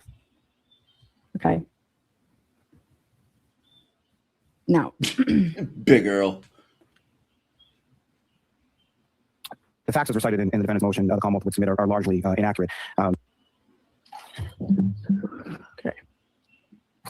Your Honor, just very briefly with regard to this motion, with regard to the Rule 17 motion with request to records or communications from individual cell phones from April 1st of 2023 to the present day. Firstly, the Commonwealth will just indicate, my point is, okay, so why would you? Now, if she's asking why the prosecution wouldn't do it, yeah, I guess that's maybe a valid question. Why? Because,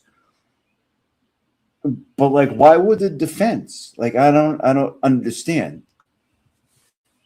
It would most likely hurt you and not help you. It's just my take on it. The facts as recited in the defendant's motion, the Commonwealth would submit are largely inaccurate. It's injected with hyperbole, injected with conjecture, as for to federal grand jury materials, which belie much of what counsel claims that they say. Essentially unsubstantiated conjecture, which is directly contradicted by the testimony and the evidence contained within the federal materials. Now, I know that the court has had those materials. Crispy treat. What do you mean by athlete? Was she like good? I mean, I can't imagine. I mean, maybe she was, but she's a piece of shit now. Has carefully reviewed those materials, so I don't feel the need to go into each and every specific ground. However, okay. So we've always thought that, oh my God, Bev's just been so biased. Bev's just been so biased. Like, oh my God, why is she just not allowing any of this shit? Like, what the hell's going on here? Right? What I would say, secondly, even assuming that everything contained within counsel's motion was true and accurate, the defendant's motion in this specific instance fails on two grounds.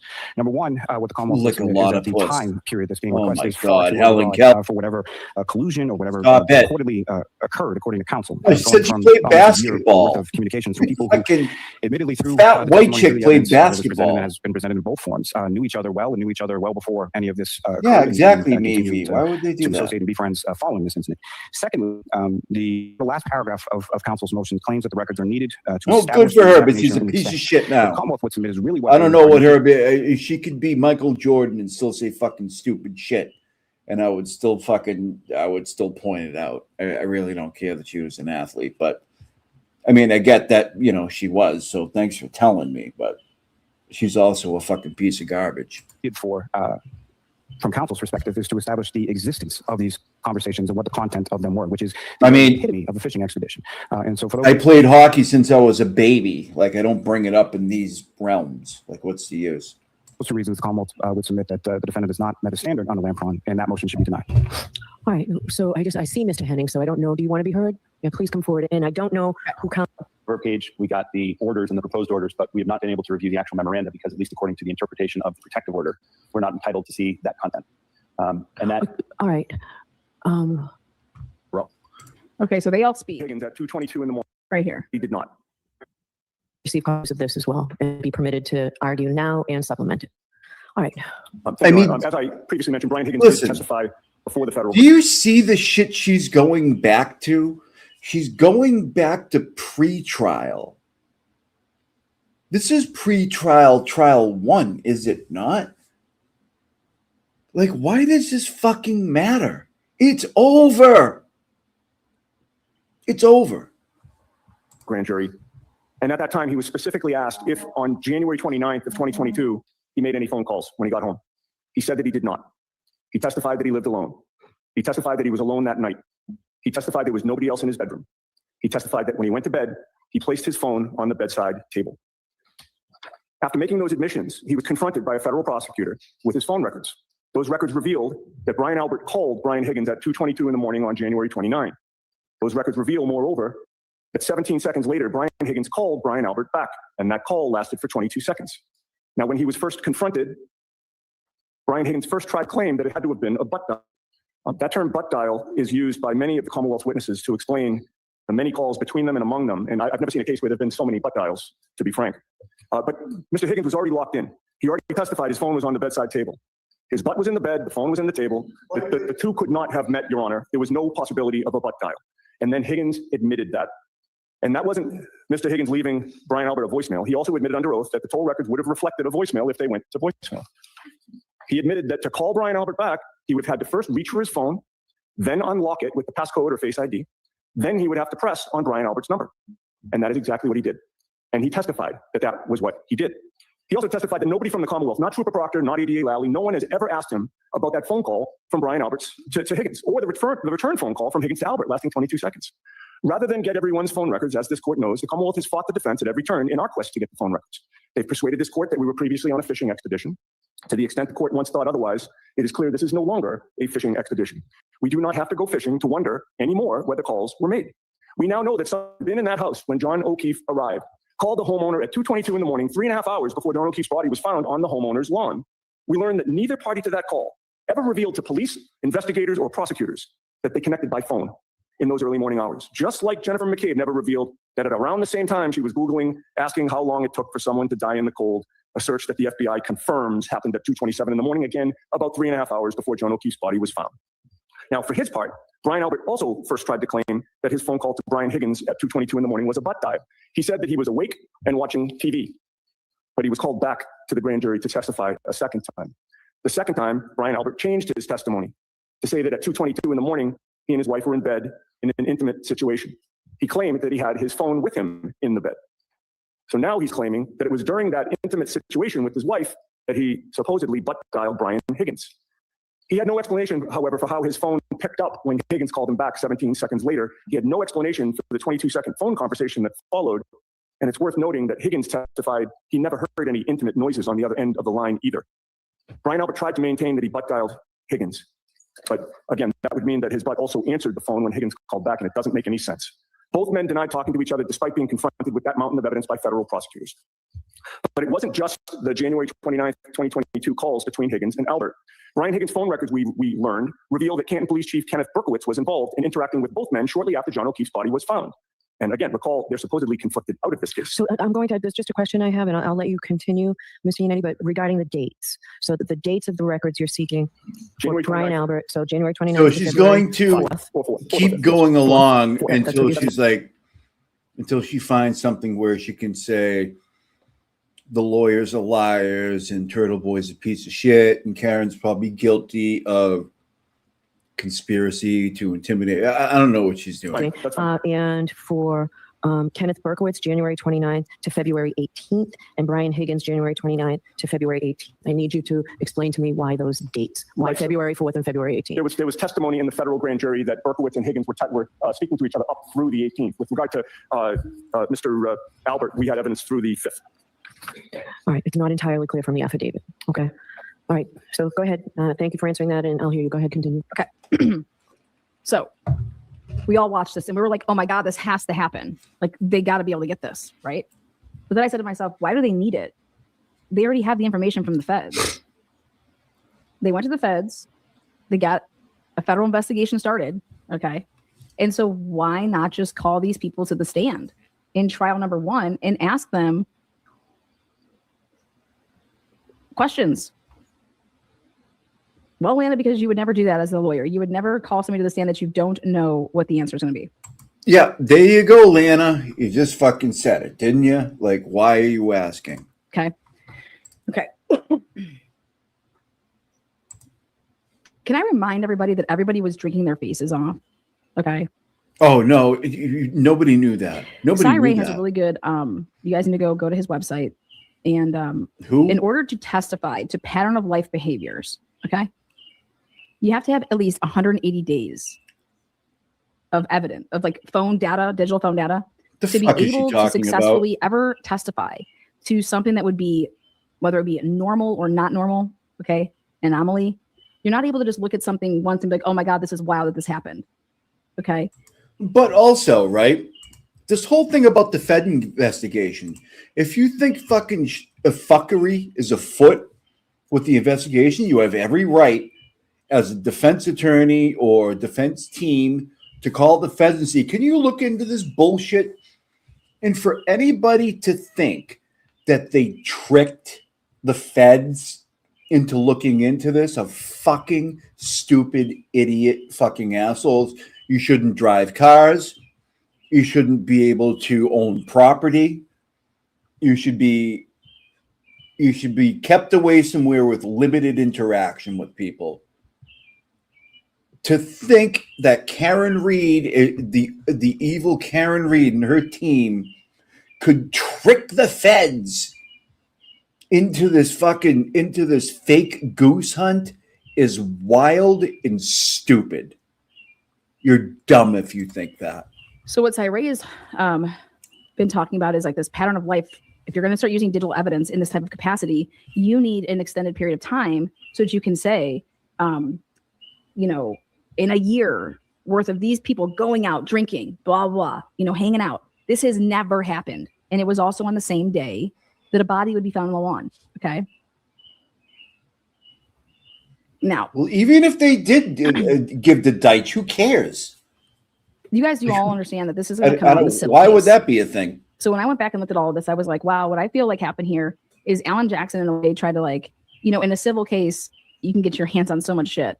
But in a criminal case, like it's just not, you're not going to be able to get things like, right. Yeah, exactly. Like what they're going for, right? That's Unless you can show, the biggest thing, Olivia. A substantial need. Can you imagine turning the feds on to look into your case when you're guilty? Think of that. Think of that. Think of how fucking retarded you would have to be to do that. And this is what these people claim. Thank you, Olivia. I hadn't brought that up yet. I probably would have got there, but thank you for just... Who the fuck would do that? Hey, man, I know I did this thing, and there's a good chance I could get off because people think these guys are dirty. But let me go further. Let me call the feds and then have them look into my fucking... You know what I mean? Like, what? Why would they do that?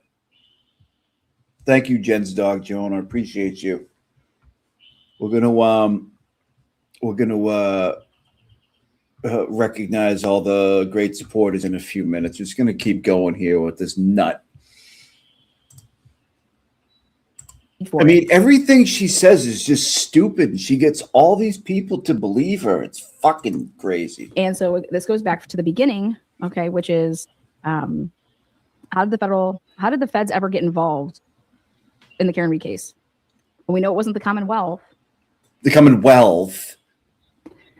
So I bring us to this. Okay. I bring us to this, which is, so for the record, they had what they needed. Okay. They had what they needed, according to Lana, the legal expert. They had what they needed. Why would you then? Okay, let's hear it. Because the feds gave them the stuff, right? So when Adam Lally filed this on February 15th, which would have been like a month before the date that we just Got the watched, pencil. and that's going to be further when they're going to be talking about Paper this. clip. Let's get the paper clip, people. Paper clip. Over the past 2 years, evidence sought by and presented by the Commonwealth has not shown any credible evidence that another individual is responsible for John O'Keefe's death. What began as Attorney Yannetti representing to the Stoughton District Court in February of 2022 that the defendant lacked any criminal intent in a motor vehicle accident. Now, I want to stop us there. Okay. Well, by the way, Lana still says she's free Karen Reed. Let's listen to this. And I haven't heard it yet, but I think I know where she's going. Okay. Mr. Yannetti. This is a 25-page motion, and then the rest of it is exhibits. At the end of this motion, okay, I want to show you guys something. Right here, it says that, Fucking retard. She's so stupid, man. She's so fucking stupid. okay. Okay. The Commonwealth does not claim it knows better than the defense team. However, based on the full picture of representation presented before this court, the Commonwealth has a genuine concern or concerns about possible post-conviction claims. Yeah. Premised on a defendant's claim that Attorney Yannetti and or Attorney Jackson were ineffective for violations of Massachusetts rules of professional conduct and for what the Commonwealth can only assume to be radical, tactical, strategic decisions. And I fast forward to here because back when this all happened and Karen Reed was arraigned. She's so fucking dumb. Nobody cares what you're saying except brain dead people watching your fucking presentation right now. Like, what? Huh? Like, she's got a pencil. I mean, she must be. And Yannetti took the courthouse steps back in 2022. And he's saying things like this, which is what began as Attorney Yannetti representing to the Stoughton District Court in February of 2022 that the defendant lacked any criminal intent in a motor vehicle accident has spiraled into a national conspiracy theory premised on the defendant's varied and flawed, unfounded, and sensationalized claims. However, truth is not dictated by the loudest voice. Okay. And so based off of the filing to sanction, the Commonwealth, this big old fat motion here that was in opposition of it, the first thing that it brought up was, hey, you guys want to talk about why Michael Morrissey on August 25th, 2023 did that recorded statement? Well, it was, according to them, was an appropriate response under, and then they cite the 3.6C code. It was to rebut the prejudicial effect of defendants and her counsel's misconduct to like go at, hey, he had to do that because of this. And so he continues to say that. Now, I want you to see how all of this was written back then. Because when you're looking at this from, hey, let's take a look at this back without our blinders on. Okay. And right here, further, the district attorney, his statement was made in response to an August 22nd, 2023 ABC News broadcast where Attorney Jackson, so look at this date. Guess what happened? They all met on July 27th, 2023. And Turtle Boy was with Matt Gutman, Reed's attorneys, and Reed. Guess who blew the whistle, more or less? Why do you think Gretchen Voss as Turtle Boy and the attorneys in August 10th? Why is it doing that? If they've ever communicated and if they've ever talked to each other. Okay. So Matt Gutman was in town and had dinner with, okay, the attorneys, Reed and Turtle Boy was there. And that was literally 5 days after the rolling rally. Okay. 5 days after the rolling rally. So then ABC airs this.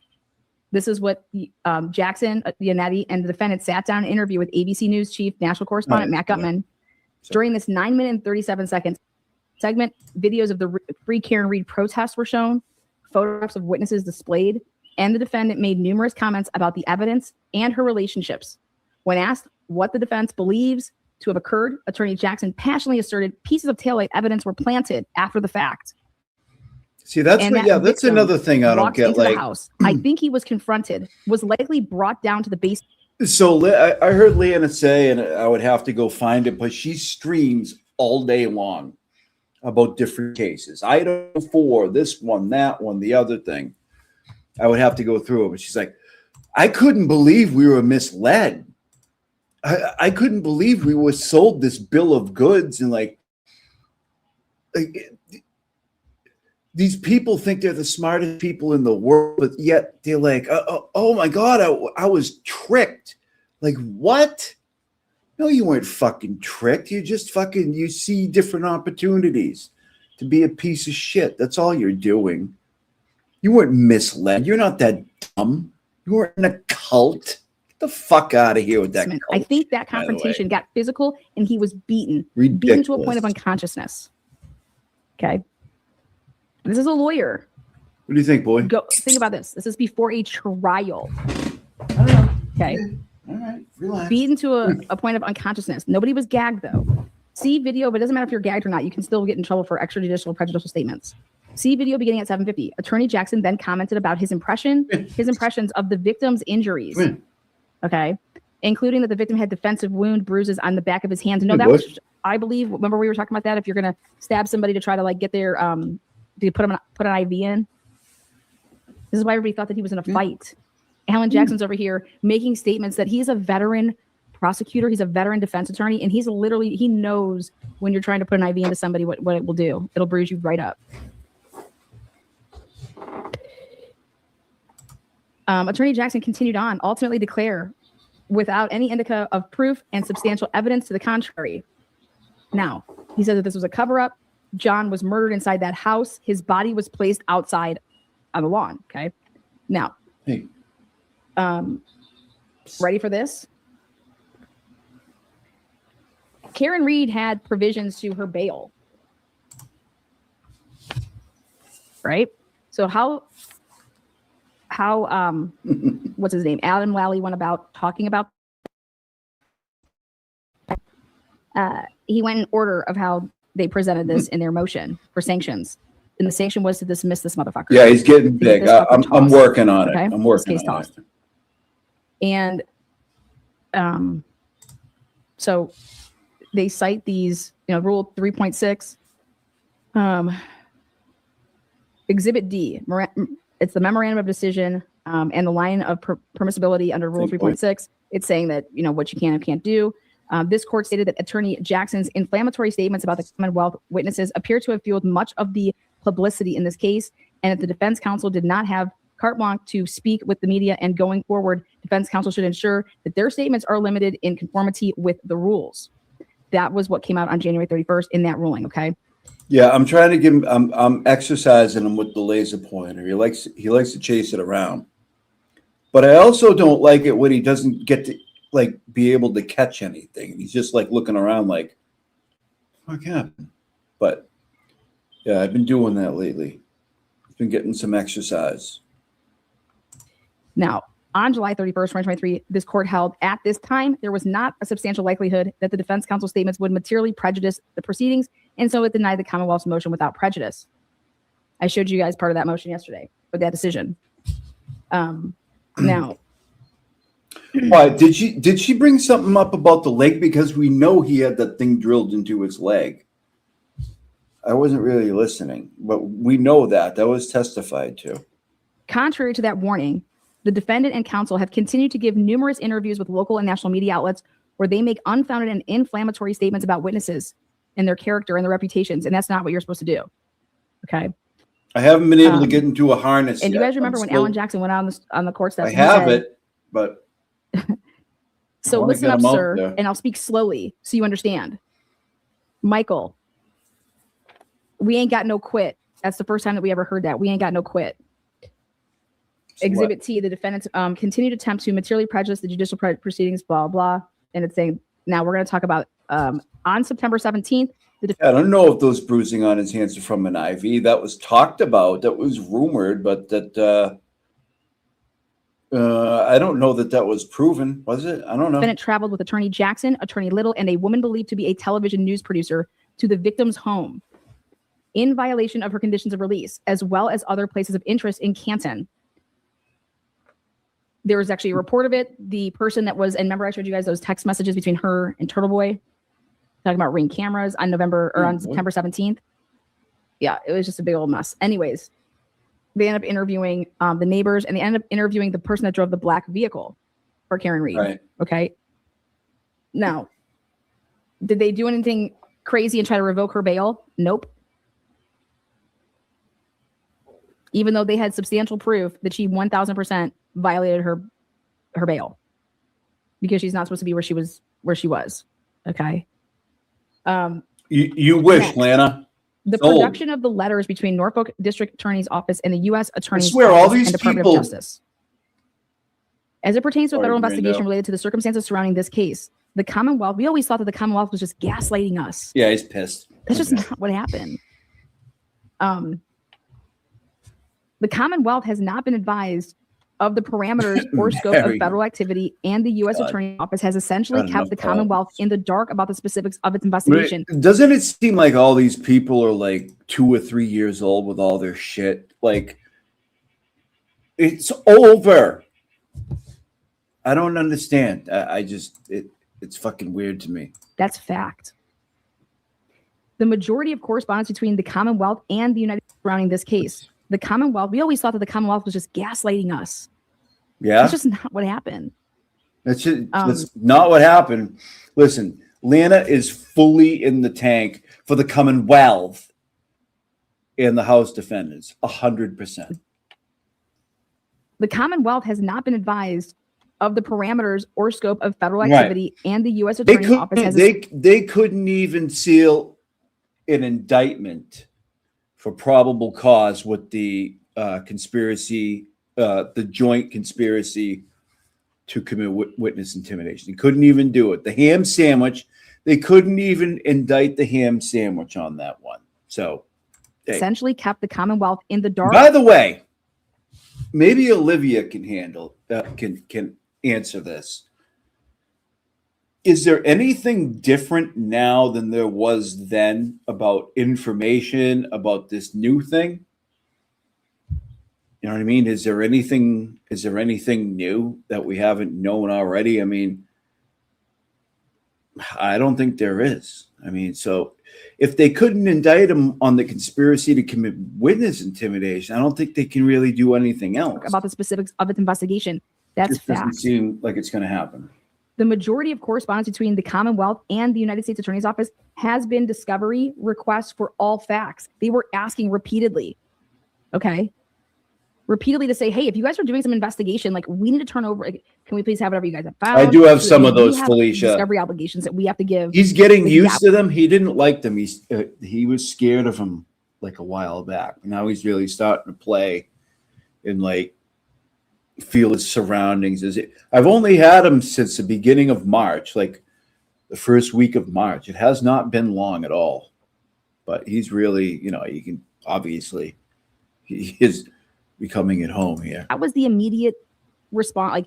Like, that's immediately what his office started doing and writing those letters to the United States Attorney General's office over there in Massachusetts. Now, this is what should blow everybody's mind. Okay. What was my question? Okay, so they couldn't get him indicted on the conspiracy to commit witness intimidation as a joint thing. As far as that information that they tried to indict them on, has anything changed? Is there anything new? So I don't know how they're gonna get anything else if the stuff that they couldn't even indict him for, the ham sandwich, they couldn't even get them for. If nothing has changed, how are they going to get them for anything else is my question. I don't even know if it makes sense, but you know what I'm talking about. There was no exculpatory evidence that was ever turned over ever once that the Commonwealth kept and didn't turn over because they weren't given anything. We always thought that they were lying because how it was always presented was that the Commonwealth knew that this investigation was going on and that the defense team just got wind of it. That's how it was presented to us. But that's Randall not the truth. sucks. The truth is, Love that handle. This investigation began because of relationships, personal relationships between people on that defense team and the federal government. Okay. So Lana is now talking about personal relationships on the defense team and the federal government instead of the McAlberts in the police. That's what she's going with. There's proof of it. As detailed in the Commonwealth's correspondence with the United States Attorney's Office and Department of Justice, the Norfolk District Attorney initially raised concerns about the impartiality of then acting U.S. Attorney Rachel Rollins. Do you remember when I was like, yesterday, I was like, look at and I played Aiden's clips because he's always trying to get in front of stuff. And all of a sudden he starts talking about Rachel Rollins. This thing was not written until May, June, July, August, September, October, December, January. 10 months. 10 months after Turtle Boy's already on his live in May, okay, in April, talking about Rachel Rollins. Let me tell you how crazy this is. Ready? Go ahead. Michael Morrissey wrote a letter on May 18th, 2023. Rachel Rollins resigned on May 19th. All right. Rachel Rollins resigned on May 19th, 2023, following an ethics investigation that she misused the power of her office. Acting U.S. Attorney Josh Levy assumed her role and is pending confirmation before the United States Senate to become the United States Attorney for the District of Massachusetts. And guess who he assigned? Guess How who? convenient. Out goes Rachel Rollins, Josh Levy, and guess who he appoints? Ready for this in a letter? You got to go to Exhibit T. Like And I this about is some passed out, fell over. God. So fucking ridiculous. What? June 12th, 2023. Adam Deitch. Oh my God. So who fucking cares? CC Adam Deitch, right?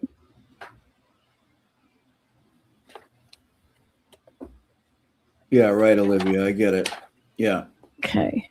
I mean, it's just weird. Like, and I guess my larger point is how can they keep going on that same information?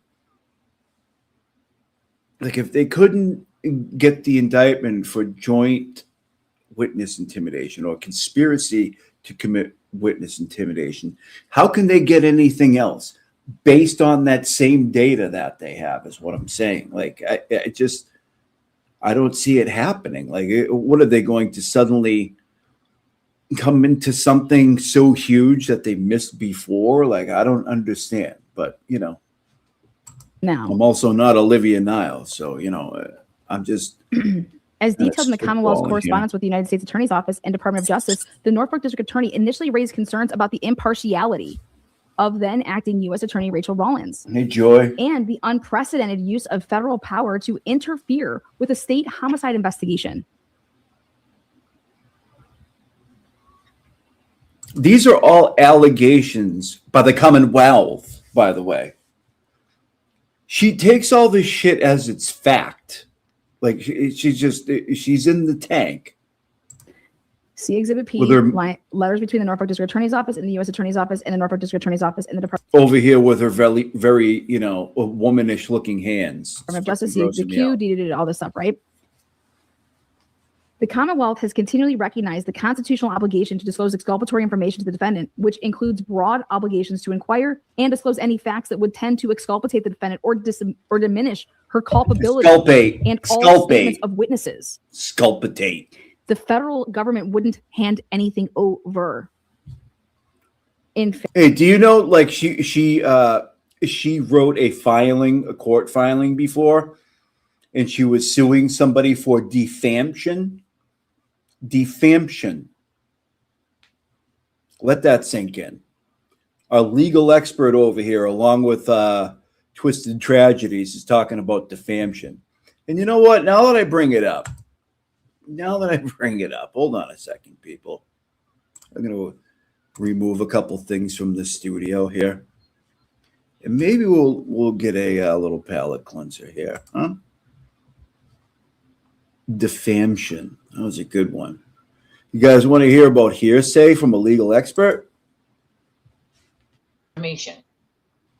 It is hilarious. Like, that's not hearsay. If it was said directly to him, he can testify to it, you fucking idiot. That's not hearsay. Hearsay would be a third party.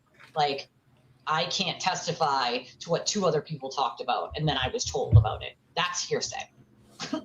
Like, there you go. If it's a direct conversation I'm having, it's not hearsay, you fucking buffoon. But again, this is not a man who knows legal stuff. He doesn't know court shit. He has no legal stuff, doesn't know court shit. Okay?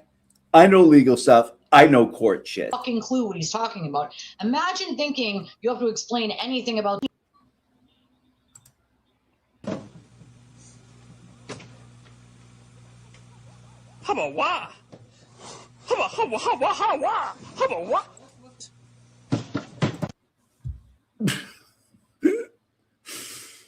Oh man. Let's see what else we got.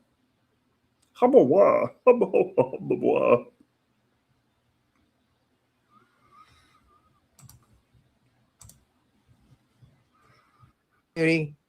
This feels like jury duty, but it's not. He's done here.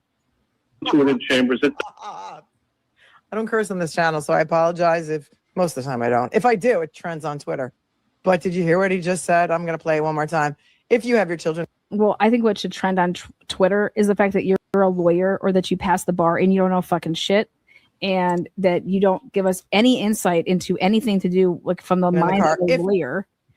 What has she described here today for any of you guys? She doesn't stream as a explain lawyer. the process of anything that's going on.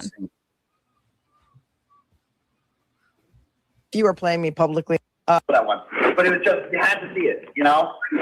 Didn't turn it on. You could to be broadcast to the world. Thank you, Judge. That was her own attorney's fault. He's the one playing it. It's been broadcast to the world. What the fuck are you talking about, Melanie? That's been broadcast over and over and over everywhere. That's her own attorney playing it. Have you ever been to a courtroom, Melanie? These are exhibits. You think victims parents want to relive their kids getting fucking stabbed and murdered? Oh no. Leanna wouldn't do that. He's the one. Victims' parents want to relive their kids getting fucking stabbed and murdered?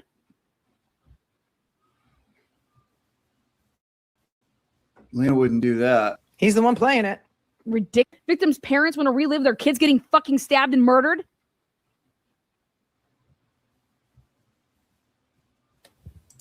He's the one playing it. Ridiculous. Meredith's attorney. Dumb. Leanna wouldn't do that, y'all. It's Friday night. I'm just getting ready for my Tinder date. Me and Chris decided that we're gonna do this whole open marriage thing. So I got a new lifestyle membership, and I'm just really excited to explore it, I think, a little bit. But with it being such like a long week with the election. Hey, Sharon. Oh my God. Hey, I know somebody reported the cream of some young guy. I can't believe it. It must have been that shitty of a guy.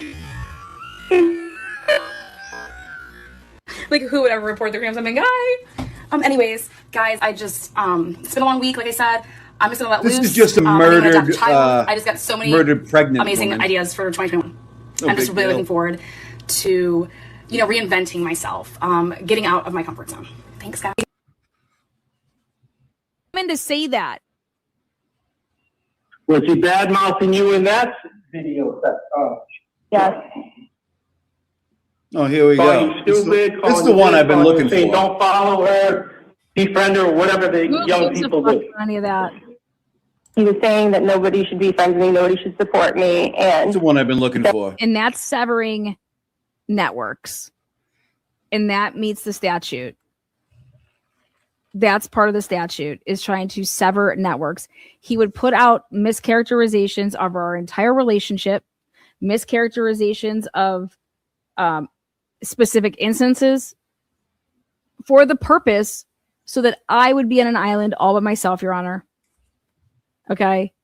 So that I wouldn't have my friends that has ever gone on, or if God forbid the Sorry, it's sideways. Commonwealth but came over to that's- me and want to talk to me all about work. X, Y, and Z. I think I was at work trying to Now she clip turned it. on the tears. I can hear the tears. I can't see the And tears. now 'cause she the camera turned is only on the the tears. judge for this. Man, fuck you. What do you restraining mean she order. just People are turned saying- them on? How can you just say that? Because You cried over goddamn Twitter. Now she just turns on the tears. How embarrassing for a woman to say that. After like literally all he does Wait is does for it. out all these episodes Wait about her, for and it. you know it, Melanie. Yeah, For I the know. purposes of what? The feigned outrage is ridiculous, but wait for it. It gets better. And you got people coming in my live right now saying, I hope Melanie reports this. And I fucking have said your name, what, once or twice ever? Turning on the fucking tears? Give me a break. And I want to know if it's true or not. Does Karen Reed support Melanie Little? I cannot wait. Let's if I see. could ever ask Karen Reed a question. Let's see. One of my I'm- five again, it's is, sideways, Karen, but for the record, we can't fix it what right is your now. feelings on Melanie Little in the coverage of your case, and then anything that has to do with you and Turtle Boy? I bet you it's coming. I hate the bitch. I hate the bitch. Like, nope. Thank you, Nan. There's Nan. There's Nan coming in with the super chat saying, nope. The Reeds don't like her. Who knows why she's so angry? She's a fucking idiot. But Nan coming in. This is what I was trying to get to when I was talking to Nan, a fucking week and a half ago or whatever. And Nina wouldn't let me ask her why she was saying this shit. Nan sends a super sticker. Welcome, Nan. Nan's like, I'll answer that one for her. But just to say, oh, she turned on the tears. I mean, turned on the tears. You left Twitter and cried about it forever, and you still cry about it. And this person, make mine in whatever mini, is lies. TB never posted her address on his show. He admitted to it, you dumbass. Turtle Boy never. And look at what she highlights. She highlights the misinformation that's put in her chats. I don't highlight your guys' shit for so many reasons. So she's getting mad. She thinks Melanie highlights misinformation in her chats. And And it's when I do click on somebody, embarrassing for a woman to say she only clicks the truth. But Nan comes in and she still has it fucking highlighted on the screen. Still has it up there. And says that Nan says that the Reeds don't like Melanie. And then gets pissed. You can't make this shit up. She bad mouthing you in that video. Yes. Oh, where's the one where she says she has a Calling you dick? Hold on, I'll come up with that one in a Saying, minute. don't follow her, befriend her, whatever the Who young gives a people fuck do. about any of that? He was saying that nobody should be friends with me, nobody should support me, and that's severing networks. And that meets the statute. That's part of the statute, is trying to sever networks. He would put out mischaracterizations of our entire relationship, mischaracterizations of specific instances for the purpose so that I would be on an island all by myself, Your Honor. Okay? So that I wouldn't have my friends that has ever gone on, or if God forbid, I gotta see what this one is. Huh. the Commonwealth came over to me and wanted to talk to me about X, Y, and Z. Commonwealth. The Commonwealth. And now she turned on the tears. I can hear the tears. I can't see the And tears. now- which was right, basically, they oaths across the board. The Massachusetts State Police take an oath, lawyers take an oath. So in closing, Yeah. now we have to ask ourselves this. Anyways, right? Pay attention. so Lana ends up saying, I thought I do have the clip somewhere. I just have to look it up. It says, Melanie, how can you talk about a woman like that? I wonder if you have a dick. And of course, Nan can't fucking help herself and comes in and says, yeah, she has a dick. So that's when I went off and fucking did a whole show. In closing, the defense in my opinion, lied for a reason because they had an opportunity. So it was like, here, right after this happened, which was right basically when the wheel's about to start going and the grease is getting on those wheels with Aiden Carney and the defense team, right? Boom, we're trying to gag you, right? And this is just right after, like, it just is starting. This relationship between Aiden Carney and Karen Reed and her defense team has literally just begun. And the Commonwealth comes out and they're like, we need a gag order. Like, across the board, obviously, everybody needs to be gagged here, okay? He just got up and do his little bet again. So this is my question to all of you out there, is the defense, in my opinion, lied for a reason to avoid being gagged in May of 2023 because they fought that gag order at that hearing when they could have stipulated with the Commonwealth. She's talking about the defense. They could have stipulated. Think about this. You took an oath. Fuck, hold on. Okay, and I'm not going to lie for anybody. Oh, I'm not this is going the to risk wrong my fucking thing. career. This is for a anybody. clip. I'm sorry. I thought it was on a shared screen. I hope I didn't fuck that up. But anyways, she's talking about the defense fighting a gag order when the defense wants to get their shit out there. I mean, basically right, when the wheel's about to start going and the grease is getting on those wheels with Aiden Carney and the defense team, right? Boom. Now, somebody brings up Lana needs a permanent gag order. Lana actually got a lifetime protection order against this woman named Unmasked. The fuck is her name? God, it's on the tip of my tongue. I can't remember.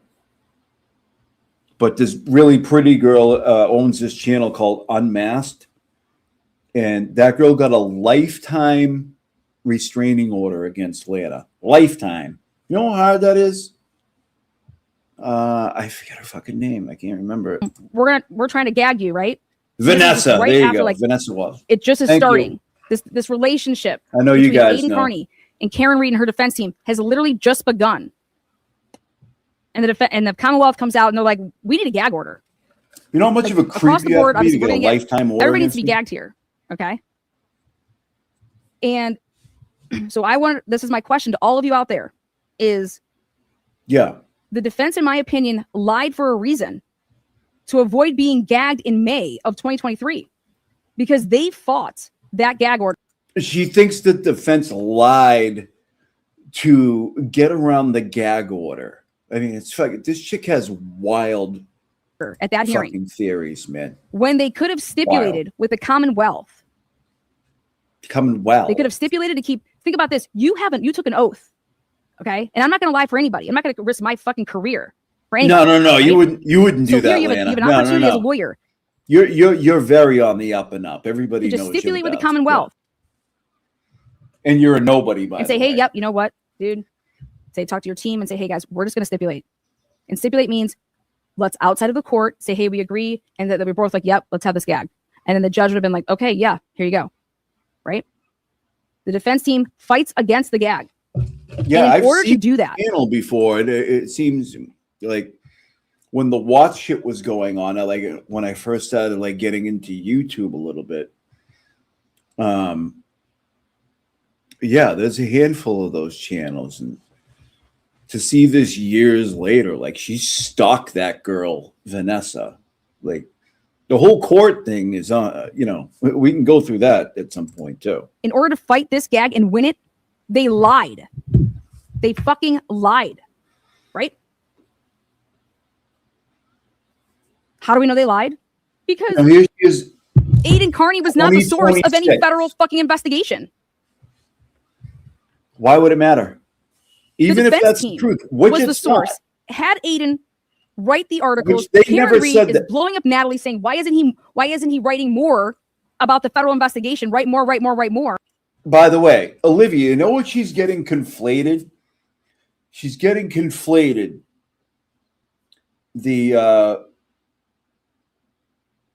When Sean McCabe said he's going to bury Turtle Boy under Auntie Bev's house,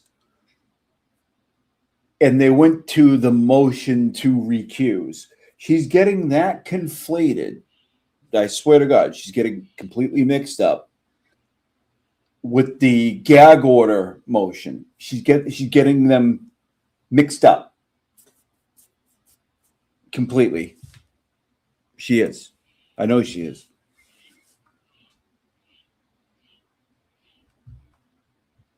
Can you go, please? Hello. Let's go. Okay. But again, in real time and how it's looking, but here now with what we know, this isn't about what we think. This is the evidence. With what we know, my question is, in closing, the defense, in my opinion, lied for a reason. It was to avoid being gagged in May of 2023 because they fought the gag at that hearing when they could have stipulated with the Commonwealth. So as a lawyer, why would you risk your career and lie to a judge? You wouldn't. That's why they didn't do it. You fucking idiot. If it wasn't for Aiden's big He's so mouth, dumb. we wouldn't have been the wiser. People listen to this. Remember what I've been telling you guys is incredible. Aiden's not going down alone. If Aiden doesn't say that this is how this all transpired, this is why Tully couldn't get into Karen Reed's phones because it was about you're speculating still. Fishing expedition, right? But now we got signal messages. Now we have Aiden's own words. Not the And signal. now we have message. a timeline. So let me ask you guys this. Why would the defense team fight against the gag, but do it in... Because that's what defense teams do. They don't want gag orders so they can get their shit out there. That is a thing. That happens all the time. Now, conversely, when the defendant is clearly guilty, they do fight against the gag. Or they will stipulate with the gag because we don't want any fucking thing out there whatsoever. We want what we have right here. In this situation, it's different. And you don't seem to realize why it's fucking different. And that's stupid.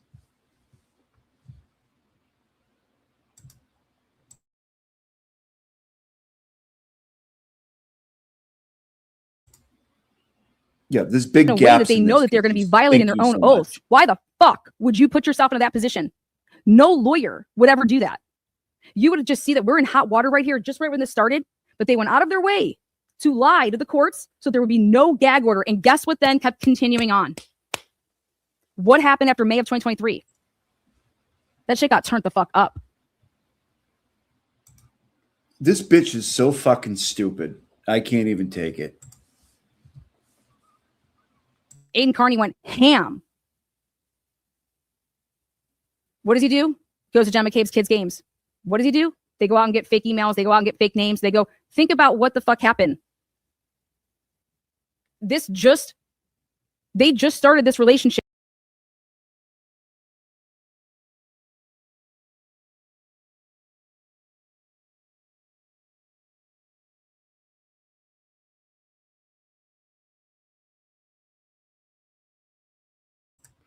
When Richie from Microdots and Aiden went to get tickets for the lacrosse game, they put him under a different name. And this is somehow being brought up. Like, why is that a gotcha? Like, oh, yeah, I would have put him under somebody else's name too. I don't want anybody to know they're going there. Fuck it. These people are fucking amazing.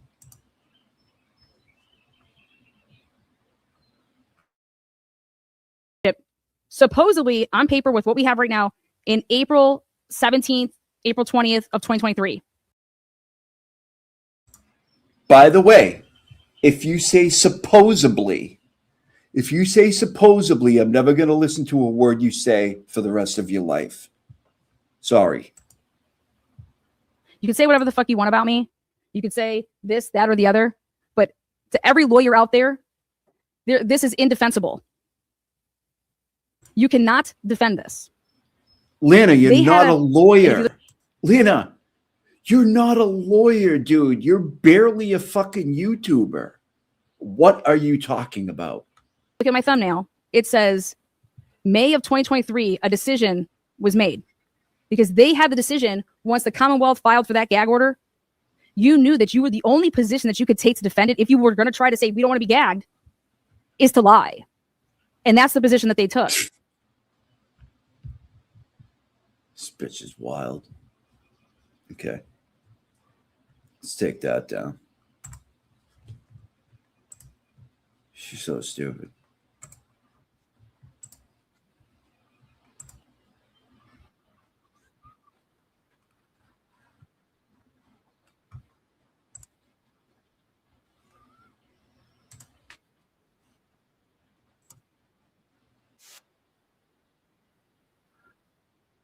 Why is it working?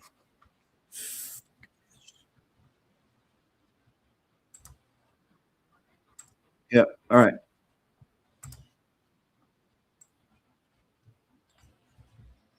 I got too much stuff loaded in here. U.S. Right now. Attorney B. January 16th, 2024. I have a pretty good idea. But you guys can go ahead and think about that for a minute.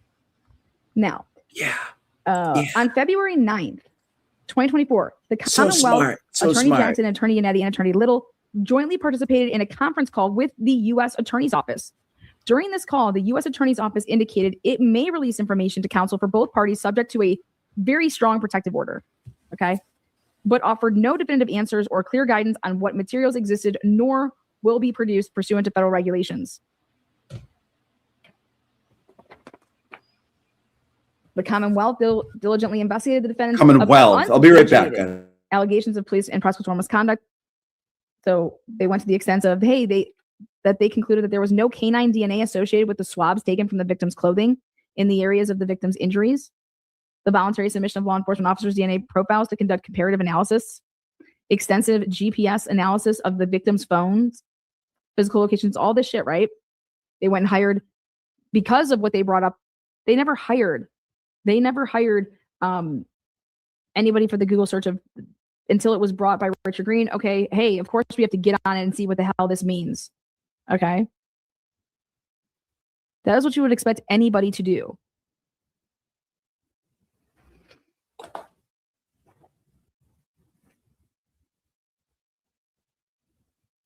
Now,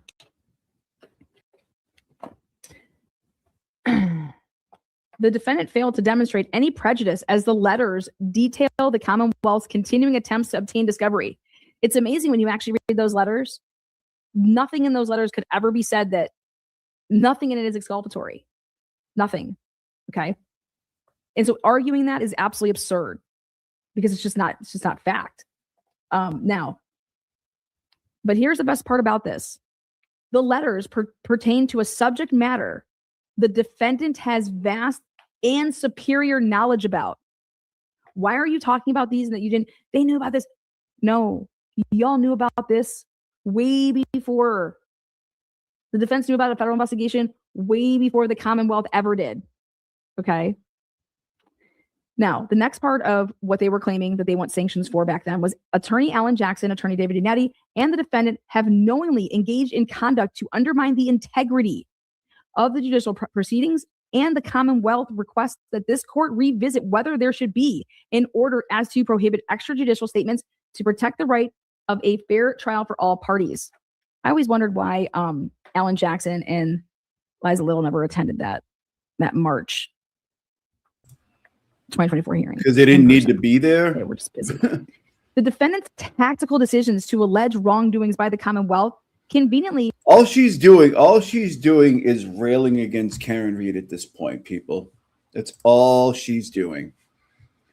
But what I would like to get into next, or at least on my next live, right, is we are going to, all right, we're going to get rid of her right now. All right. I want to give you a preview of what I would like to look into next. And that is the Jeep testimony. Who gave Jeep testimony? And we're going to go through and listen. I know it's been beaten to death, but we're going to systematically go through Brian Higgins' testimony. We're going to look at it. Because, like, I don't agree with everything the loophole lawyer says, but the Higgins stuff, I am really, really beginning to think he's absolutely correct about that. And like, that's not a hot take. Like a lot of people think that, right?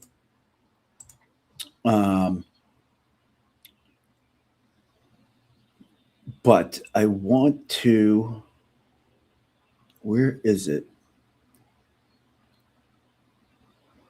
I did it a while back. Hold on. Yeah, let's go to downloads. I don't want to be in. Okay, I am.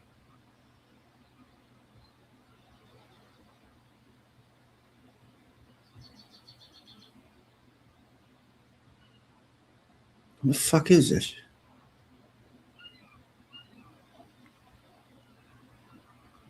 Where is it? No, it's not that old. Hey, hold on. I gotta look for something.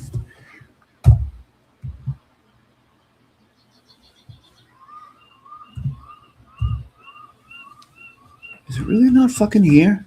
Hold on.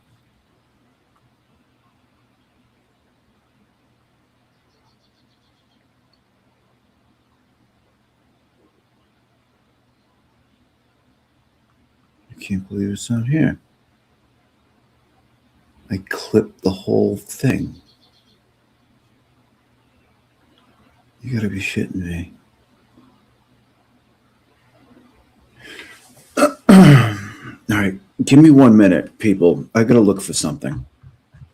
All right, in the meantime, shut up.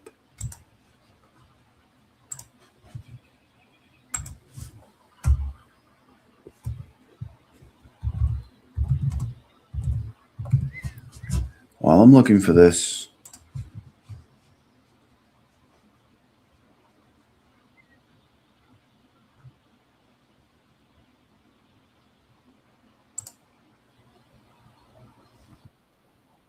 I'm gonna get I might as well kiss the ads goodbye here.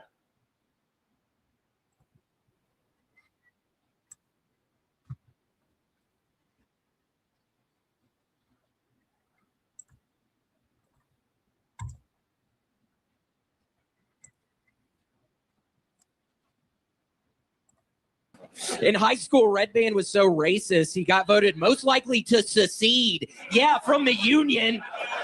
During school photos, they'd be like, Red Band, you can't wear that hood.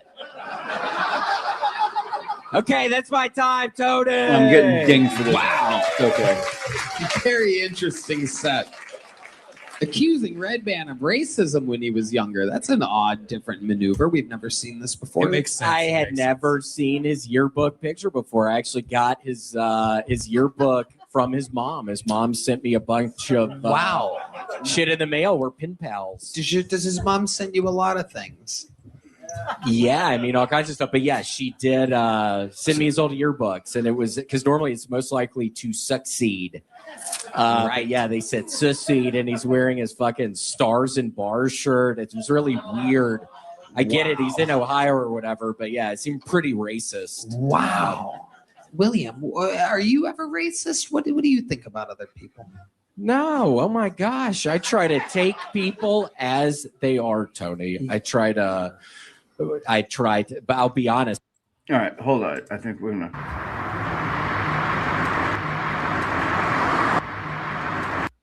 This is from Case Analysis. I thought I clipped this.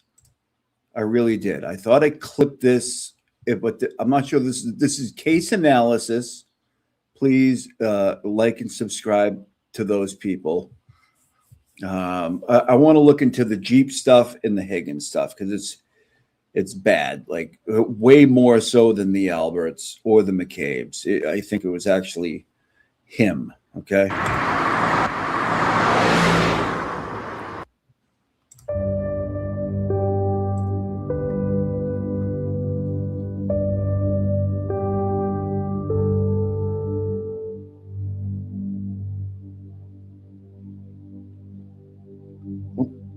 I'm sorry. Okay.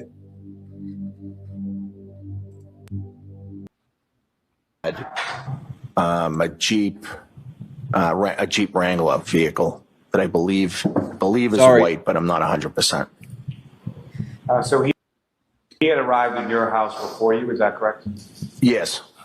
And you said it looked like he had done something to the driveway? During the night at the waterfall, I saw. All right. Now, you get to your house and this looks like it's from Divinity Said. I think that is the creator. Yeah. So this is all the Jeep testimony. All the Jeep testimony. Come on. Why is this lagging on me? Go. Go. Oh my God. It's go. Can you go? Was backing out, Jesus so I Christ. could pull my car in. Fucking StreamYard, That man. night later in the night at the waterfall, he had a Jeep Wrangler vehicle that I believe is white, but I'm not 100%. Not 100%. So he had arrived at your house before you, is that correct? Yes. And you said it Yes. looked like he had done something to the driveway? Yes. He may have skimmed. He had a plow on his truck, and I think he may have. Come on. Come on. What is going on here? Hello? What the fuck? Vehicle. Oh my God. No, go back. This is bullshit. Okay, fuck it. Look Mr. at Higgins. this asshole. Yes. No, we're going back. We're going back. He may have skimmed. He had just- a plow it's on getting his truck, stuck and on me. I think he may have. There was no snow. There was no snow. Sergio De Niro and Emily C. I mean, it's proven. There was no snow at the time. He's not plowing anything. He's not skimming the driveway. Plowed the driveway and then pulled out, and then we pulled in. With your husband, Matt. Yes, correct. I want to ask a question about Look at her. Mr. Higgins. Mm-hmm. You said on Friday that you saw his vehicle when you got to the scene, correct? Yes. And you said that it was pulled up a little bit in front of the mailbox, correct? Yes. And where's the mailbox? If you can point to it with the laser pointer. Okay, so you're pointing to an area just in front of a car that's in the driveway, correct? Yes. And you indicated that that Jeep was just a little bit in front of the mailbox, meaning about there, correct? Yes. And the rear end of that Jeep would be butting up against the This is driveway. what we're gonna look Yes. into next. We're gonna deep dive on this Jeep shit because there's something wrong here. I don't know exactly what it is, but Or at least the line of the driveway, correct? Yes. That's quite a bit of detail about where that Jeep was. Would you agree? No, because I drove down the street and I took a left into the driveway and there was a Jeep there.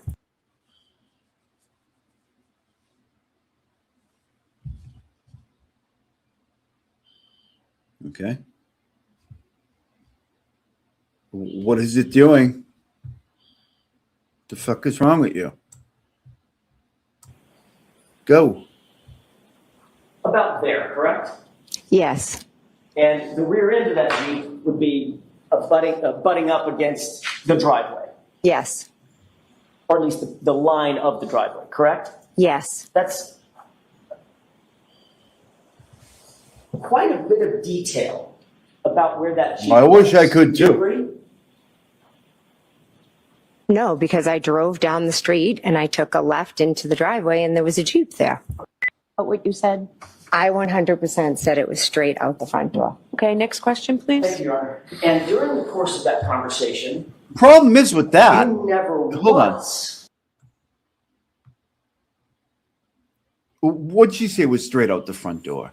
You never once, Ms. McCabe, not once, mentioned said it Go was back. straight out the front. Go back. Right out the No, front because door. I drove down the street and I took a left into the driveway and there was a Jeep there. Yeah. But what you That's said, straight out the I front door. 100% said it was straight out the front door. Okay, next question, please. Thank you, Your Honor. And during the course of that conversation, you never once, Ms. McCabe, not once, mentioned a several-ton Jeep with a snowplow attached to it, did you? I'm not sure if I did or not. Let's take another look at the report. Would that refresh See, your recollection? okay, listen, I'm just going to put it out there right now. This thing about the Jeep, like a bunch of them don't testify to the Jeep being there. Like, no, like Ryan Nagel. I didn't see a fucking Jeep. I didn't see a fucking Jeep, kid. I didn't see a fucking Jeep. But Higgins, the Alberts, and the McCabe's testified to the Jeep being there. And I was thinking, like, maybe Higgins and all of the rest of them weren't on great terms going into trial one. And so you don't know what the other one's going to say. You don't know if one of the Alberts or the McCabe's is going to say, or anybody else for that matter, well, I seen this guy fucking screwing around with his Jeep, right? And maybe that's Higgins's plausible deniability is, yeah. I was screwing around the driveway, and so why? So that leads me to believe that at least the McCabe's and the Alberts and Higgins know exactly what happened, and they were all in on this Jeep story, but nobody else is because fucking, like, I don't know. We just have to look into it. It's very strange. It's very strange that Higgins is saying he's plowing a driveway with no snow in it. Leads me to believe there is a possibility, and everybody's going to fucking lose their minds over this, all right? And I get it. Everybody's going to fucking lose their mind. Maybe the things on John's arm came from a fucking Jeep and he plowed him off the road. I don't know. Don't know. Come at me if you want. I don't really give a shit. But at this point, we have to start questioning shit. You know what I mean? Like, you know, I don't want to relitigate the whole criminal case, but we start looking at other shit. Why is the G testimony even there in the first place? It's just really strange to me. You never know. Like, who knows? We weren't there. See the report? Objection. I don't know. It's just an alternate type of thing. Everybody, everybody is dead set on the dog. That was a dog. Those are dog marks, and I tend to agree with them. But with all this testimony of, like, you know, nobody saw a dog, nobody this, nobody that. But all you add all this Jeep shit in, why is it not at least theoretical to say that maybe something happened with that Jeep? And, like, why is nobody else saying, yeah, I saw a fucking Jeep? Like, if I saw a Jeep, I would remember, especially with a plow on it. Not many Jeeps have plows on them. They're not really a plowing vehicle. And also, I kind of have a theory about the pig DNA that was got off as a lot of road oils and, like, shit off the road is like any oils and stuff that may be coming off the road is made with like lard, like pig fat or pig lard. Listen, everybody's going to call me crazy, but why did they get pig DNA off John's sweatshirt? Why? I don't know. You tell me. Got it. Okay. May I? Yes. Looks like a report from Trooper Proctor. And I'm going to be the conspiracy theorist of the year, but I'm An just, interview you know. taken on January 29th. Everybody else can ask Correct. questions. That I interview can was too. taken just a few hours, not days or weeks, hours after the events in question. Correct? I know. Listen, And you were I asked saw what you fucking Garrett Wing. I saw it when it happened. On that morning, correct? I'm sorry, the night before, correct? He asked specific questions Yep, about and the dog treat, Miss I Reed's get it. vehicle. Okay. This is And just when you an said alternate way of where you thinking. Like, remember everybody's going to go Miss Reed's mental. vehicle being, you placed it. Everybody's going to go crazy. That's like, listen, I'm just fucking throwing a little bit of questions in there. The I get it. exact spot where you're now saying there was a Jeep with a snowplow on it, correct? Incorrect. I never placed Miss Reed's car in the spot where Mr. Higgins' vehicle was. So as Trooper Proctor was taking notes about what you It said, could be a lot of things. It could, you just got it wrong. you know.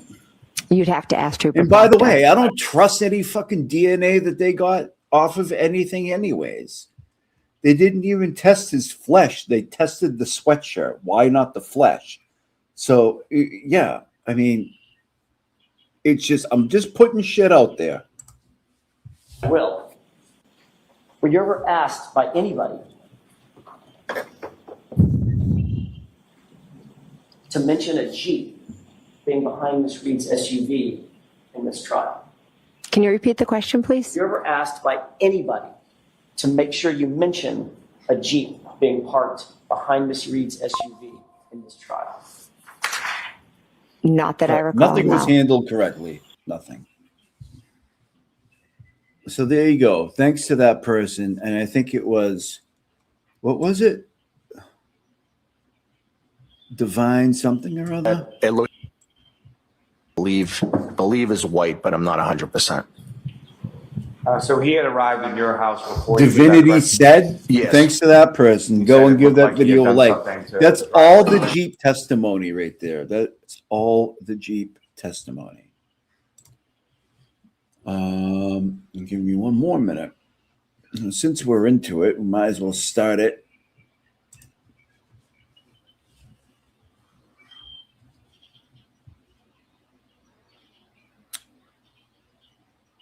This is that is the trial channel. We're not going to do that right now, but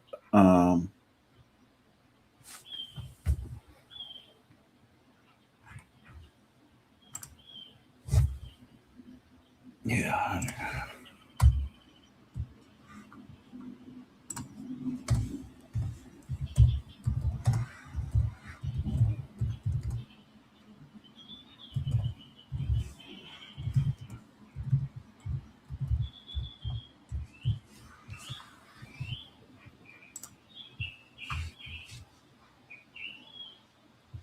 No, that's only cross. A lot of them were only cross because but we got to get the whole picture.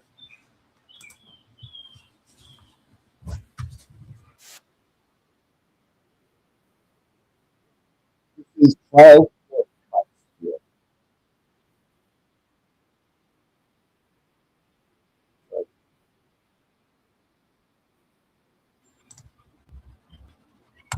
Hello. Wow. StreamYard is not working. Sorry.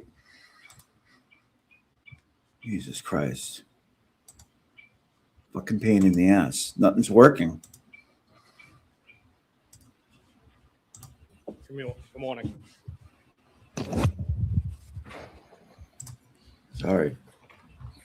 What a pain in the ass. But I want to hear everything. I want to hear direct.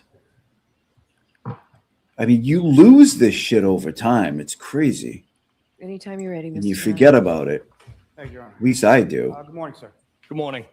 Could you please state your name and spell your last name? My name is Brian Higgins. You were stream auditions earlier? Okay. INS. Makes sense. And where do you live, sir? I did watch the Barnstable Brother County, Council thing too. That Massachusetts. was interesting. And how long have you lived there? Solomon's such a badass. He's like, I don't see any defamation here at all whatsoever. And, you know, he would On know. that property since approximately 2018. And do you work, sir? I do. What do you do for this? I'm a special agent with the United States Department of Justice, Bureau of Alcohol, Tobacco, Firearms. Okay, so like this is pause number one. We need to remember he's a special agent with the feds, with the ATF. And like when he starts acting stupid, you kind of revert back to, oh, he's a fucking dumb fat civilian. But no, always keep in mind that this dude's a fucking special agent for the feds. Okay? So when he's answering questions, it's really easy to kind of slip back and like, oh, this is just a fat guy that I met at the bar a couple of nights ago. No, Arms and explosives. And how long have you been doing that? Just over 15 years. 15 years. Now, so prior to that, prior She to kissed that, me not like a you have friend. Many other positions. What did you do for work before that? You're hot. I was a lieutenant with Cambridge Fire Department. And how long were you a lieutenant with Cambridge Fire Department? I was a lieutenant probably for about 8 years. Total, I was with Cambridge approximately 15 years. Now, at some point, did He you? was very decide proud to of attack? himself. I did. And when was that? Sort of what year to what year? I think that it was shortly after my sister passed away. So it was probably 2017 I purchased that house, and I sold it in January of 2022. Call was that early January, late January? On or about January 5th. Be right back, When you guys. sold that property, did you move down to Barnstable County or did you live somewhere else as well? For a period of time, I rented an in-law apartment in West Roxbury, and I had my property on Cape Cod as well. And that in-law property in West Roxbury, that was in 2022 as well? Yes. Now, sir, if I could turn your attention to January 28th, 2022 into January 29th of 2022. Do you recall those dates? Yes. Do you recall what days of the week those were? I believe the 28th was Friday and the 29th was a Saturday. If I could take you back just to at least a day or so before that, but specific to the 28th, on the 28th, where were you on that date initially? New York City. And why were you in New York City, sir? I was in New York City for the funeral services of Officer Mora and Rivera, who killed in the line of duty. And fair to say there was a large contingent of law enforcement there, Yes. including several people from Massachusetts. Yes. And when did you go down to New York City? I believe it was the 27th of February. Might have been Thursday. So was there a wake and a funeral? There was a wake in the funeral. Some people went to the wake, some people went to the funeral. There was services in over those couple of days. And you went to the funeral on the 28th, is that correct? Yes. And at some point, do you make your way from New York City back towards Massachusetts on the 28th? Yes. And do you recall about what time of day that was? Late morning, possibly. And why is it that you were coming back on the 28th specifically? The anticipation of a blizzard. And how did you, you drove, is that correct? I drove my government vehicle down to New York for the services. And what kind of government vehicle was it that you drove down and back? That was a Dodge Ram pickup. Now, on the way back, who, if anyone, came with you for the ride back from New York City to Massachusetts? Brian Elbert, Kevin Elbert, and Eddie Hernandez. And who were they to you, and what, if any, relationship do they have to your work in law enforcement? Well, first and foremost, they're all friends. Kevin Elbert is a detective with the Canton Police Department. Brian Elbert was a sergeant detective with the Boston Police Department. Eddie Hernandez, also a detective with the Boston Police Department. And how long had you known each of these individuals? So out of the group, Eddie Hernandez would be the person that I knew the longest. I had worked with him back in the early 90s at the Mass General. Then it would probably be Brian Elbert. I may have had some contact with him when I was on the Cambridge Fire Department, assigned to the Fire Investigation Unit. And then Kevin Elbert would be probably the last in the three that I knew.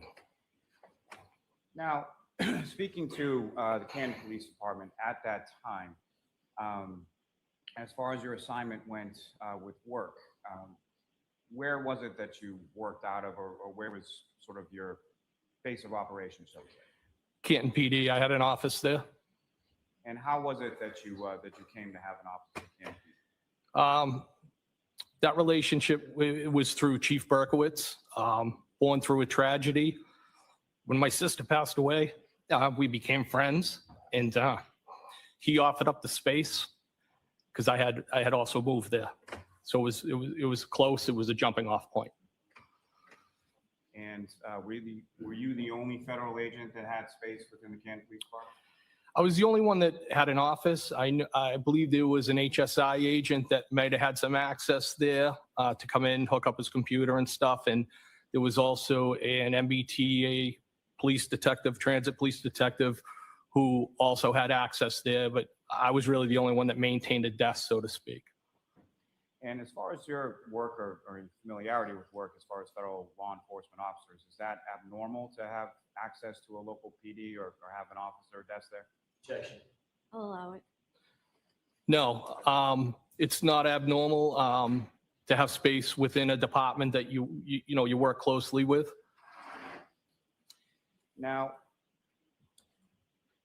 as far as the ride back is concerned, when you drive from New York City back to Massachusetts, about how long a drive was that? So typically it'd be I'd say like a 4-hour ride, depending on traffic. This was longer, and I would also factor in the fact that we stopped and ate on the way back.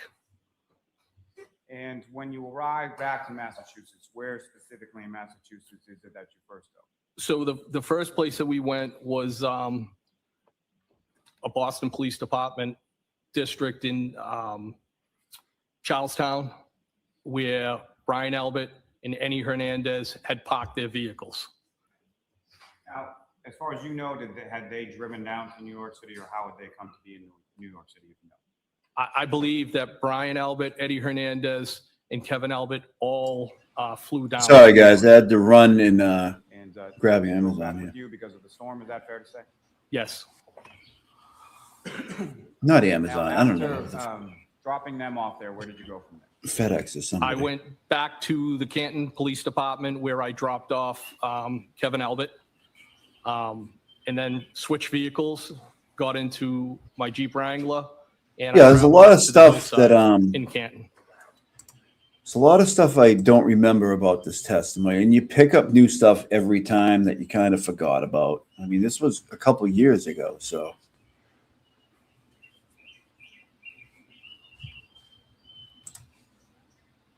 Now, as far as traveling up to the hillside in Canton, who, if anyone, did you have plans with, or who, if anyone, did you coordinate with as far as going to the hillside? Brian Albert agreed to meet me there. And as far as switching from your government vehicle to a personal vehicle, is that correct? Yes. And why did you do that before going to the hillside? Because I was technically no longer on duty, so to speak, even though I had been at a funeral. But, I knew I would be consuming alcohol, and we have a policy against that. Yeah, I would imagine so, Bri. I would imagine so. And all right, just for an update here.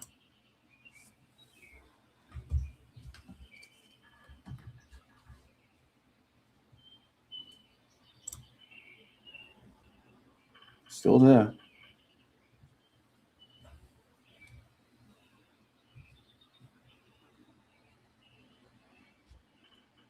He's watching his birdie programs. Pretty cool. All right, people, we're a little over 3 hours. We're halfway to the first hour goal. Just as a reminder, thank you. Appreciate you.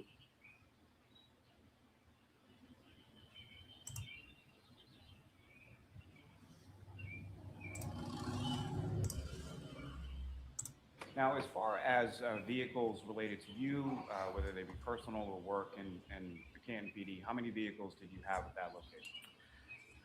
So I would have had my government truck that I parked there. I would have had a surveillance vehicle that I parked there.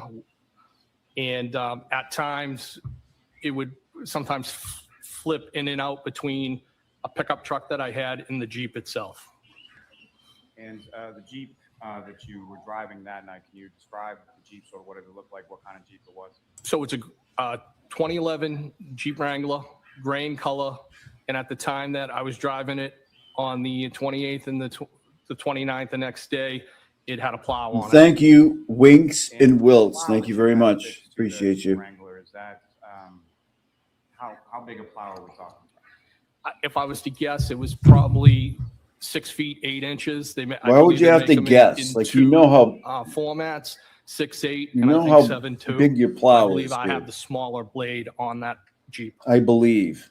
And Come on, how man. often would you have, was that Cut it like a out. year-round thing, or how often, when about would you have that plow fixed? Inclement weather or impending into inclement weather. And is that something that you Inclement weather. used, as far as what if any use did you put the? She kissed me not like a friend. To help family and friends clear the property at the Cape. I had used it when I had the house in Canton. And so you go to the hillside, and you know about what time it was that you got there? No, again, it would have been after I dropped off Kevin Albert. Definitely would have been dark at that time. And, Doc. The Would have been Hillside Doc. Auto establishment that you're familiar with, you had been there before? Low comps, baby. Come on. And about how long was it after you arrived that Brian Albert arrived? Shortly thereafter, probably, because I had traveled back, dropped the vehicle off. He may have even beat me there because I went to the station and dropped Kevin off, but I don't think it was contemporaneous, but it was in close proximity. And once you got to the hillside, how long were you there, and how long was Mr. Albert there? So I had something to eat. There's no I real had easy something way to to do drink. this, is there? The approximate time, maybe an hour or so, and then Brian had left before me. I remained, he left. And if you know about how long before you left was it that Brian Albert left? All right, people. We're a little over 3 hours and 10 minutes. I appreciate you so much. Now, I'm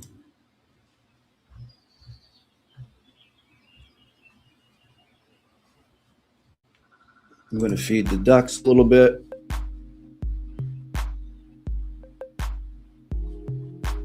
And we're going to go up here.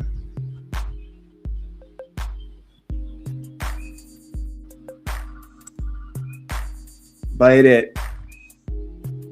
Don't bite my finger. You want more? All right. Yes, Lage, $4.99. Need a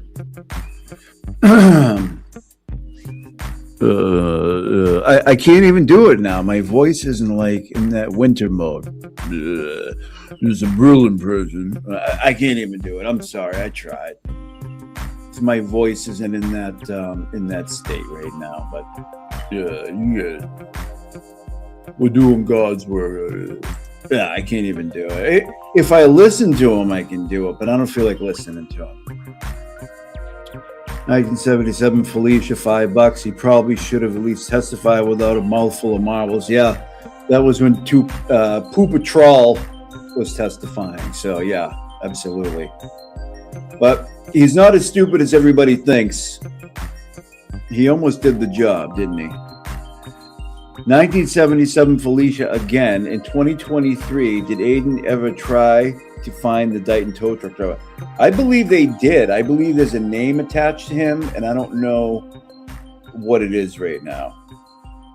I can't remember. There is a name attached to him, and I think he was on one of the Commonwealth or the defense. I can't remember, and I think that was in trial one. I think. I could be making that up. I'm not sure. Yeah, Zach says, I'll take all the William Montgomery clips you got. Yeah, William's freaking hilarious. And I go back and forth with him on Instagram. Like, I don't know. We've been kind of like talking a long time. It's weird. I can show that stuff at some point. I just haven't been on Instagram in a while. So to the wonderful Wizard of Cause, Chastity, thank you so much. I appreciate you. I love your artwork stuff too. Chastity again, looking salty with your Brian gear on. The Burfer, thank you. Happy Mother's Day. This is, Jesus Christ, I can't see something. High five. High five. Member for 1 month. Yeah, happy Mother's Day to all the mothers out there. Thank you so much. Is that not the same one? It's the same one. No. This is Fearless Farm Girl. Member for 3 months. I love how you love Brando. Yeah. He's the best. Gotta love Brando. He runs the show pretty much, so. Jen's dog Jonah. She became a YouTube member. Thank you, Jen's dog Jonah. You're always great. Winks and Wilts, we appreciate you, Kazi. Thank you so much. I appreciate you. Appreciate everybody here. And, you know, I wish it was like an automatic thing that, would just go through all the comments. I don't know that there's a thing for that. And if there is, I don't know about it. So,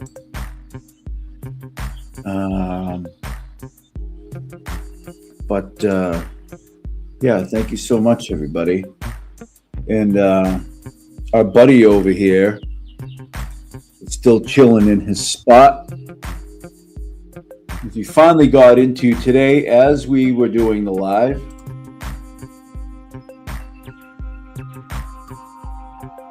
he loves it. He's right here.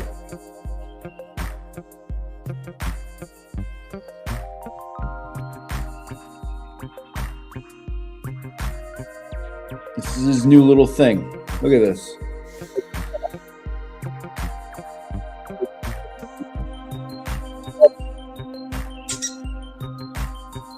Yeah, he's sleeping.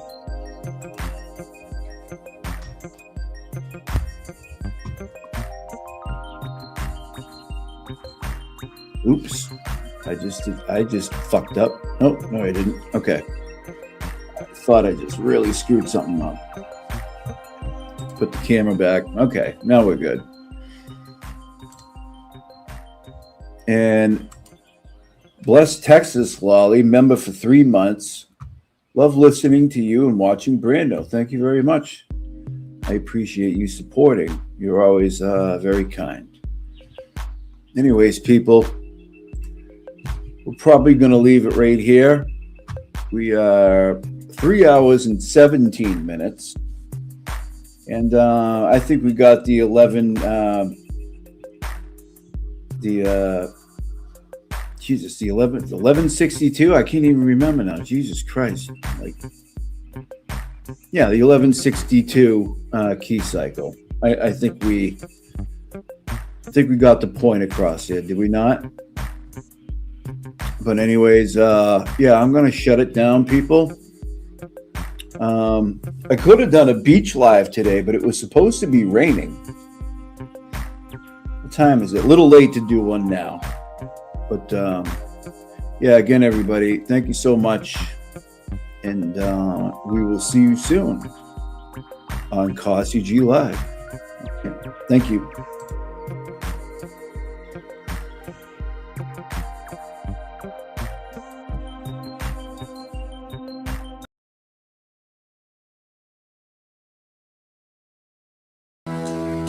Yeah.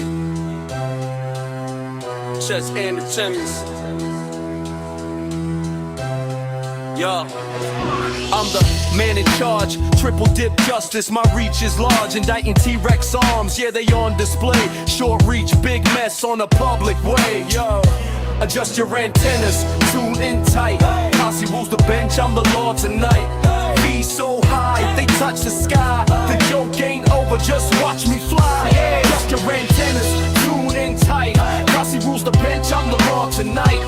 Be so high, they touch the sky. The joke ain't over, just watch me fly. Yeah. Advanced years, wisdom stacked. Try me once, no turning back. James Jackson ordered, case dismissed. Kasi G strikes, you won't resist. Order in the court, the rhythm pounds. Justice echoes, breaking bounds. Prosecutor by day, mic in hand by night. Adjust your antennas, I'm the signal, alright. Antennas, tune in tight. Kasi rules the bench, I'm the law tonight. Be so high, they touch the sky. The joke ain't over, just watch me fly. Yeah, adjust your antennas, tune in tight. Kasi rules the bench. No, I don't know anything. I'm an idiot who knows nothing about anything, and I have no knowledge of anything, says the sewer crew. So why would anyone listen to anything I have to say when I'm never right, they say? Never. Never. Not ever. I let my real track record speak for itself, unlike these idiots that just claim I'm never right. My lives are here for all to see, and you can see what I predict and you can see what happens without the false narration of the sewer crew. And I let my track record of predictions speak for itself. A few moments later. Find that the Commonwealth has not met its burden to prove that Ms. Fitzsimmons committed an assault by means of a dangerous weapon on Officer Newman. And my verdict is they must be not guilty. With that, I'm surprised. I hand the signed verdict slip.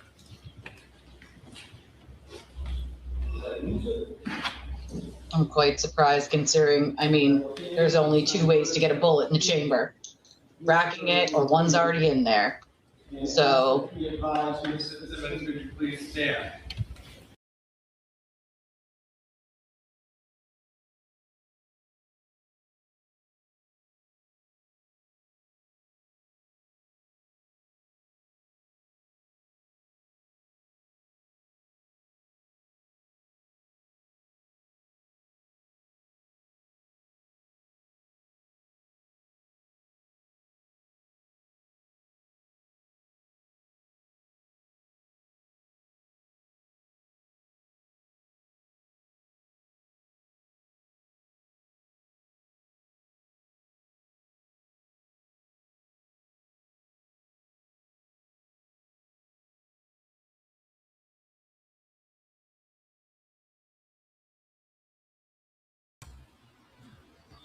Fucking StreamYard. StreamYard screwing up my presentation. Damn it.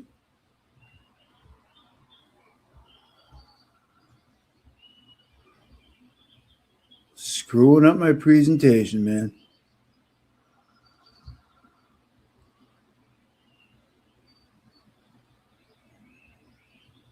God.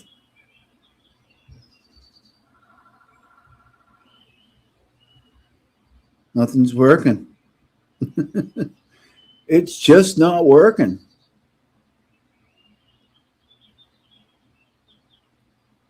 Unbelievable.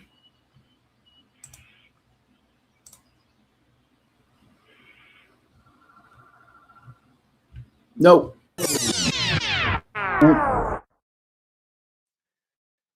You know, it's been a long couple of days.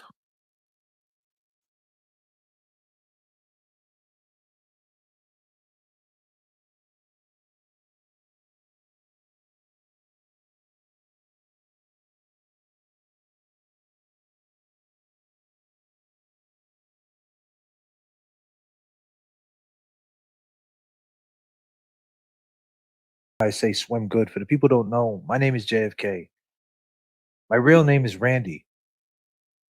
They call me Randall, which is really not my name.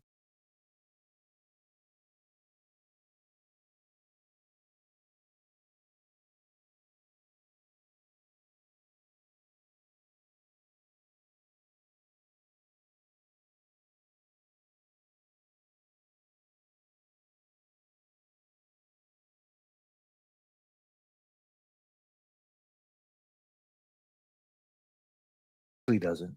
And I know they're probably going to clip this and say he's so mad, but it doesn't.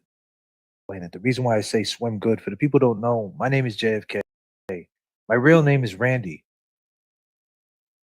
They call me Randall, which is really not my.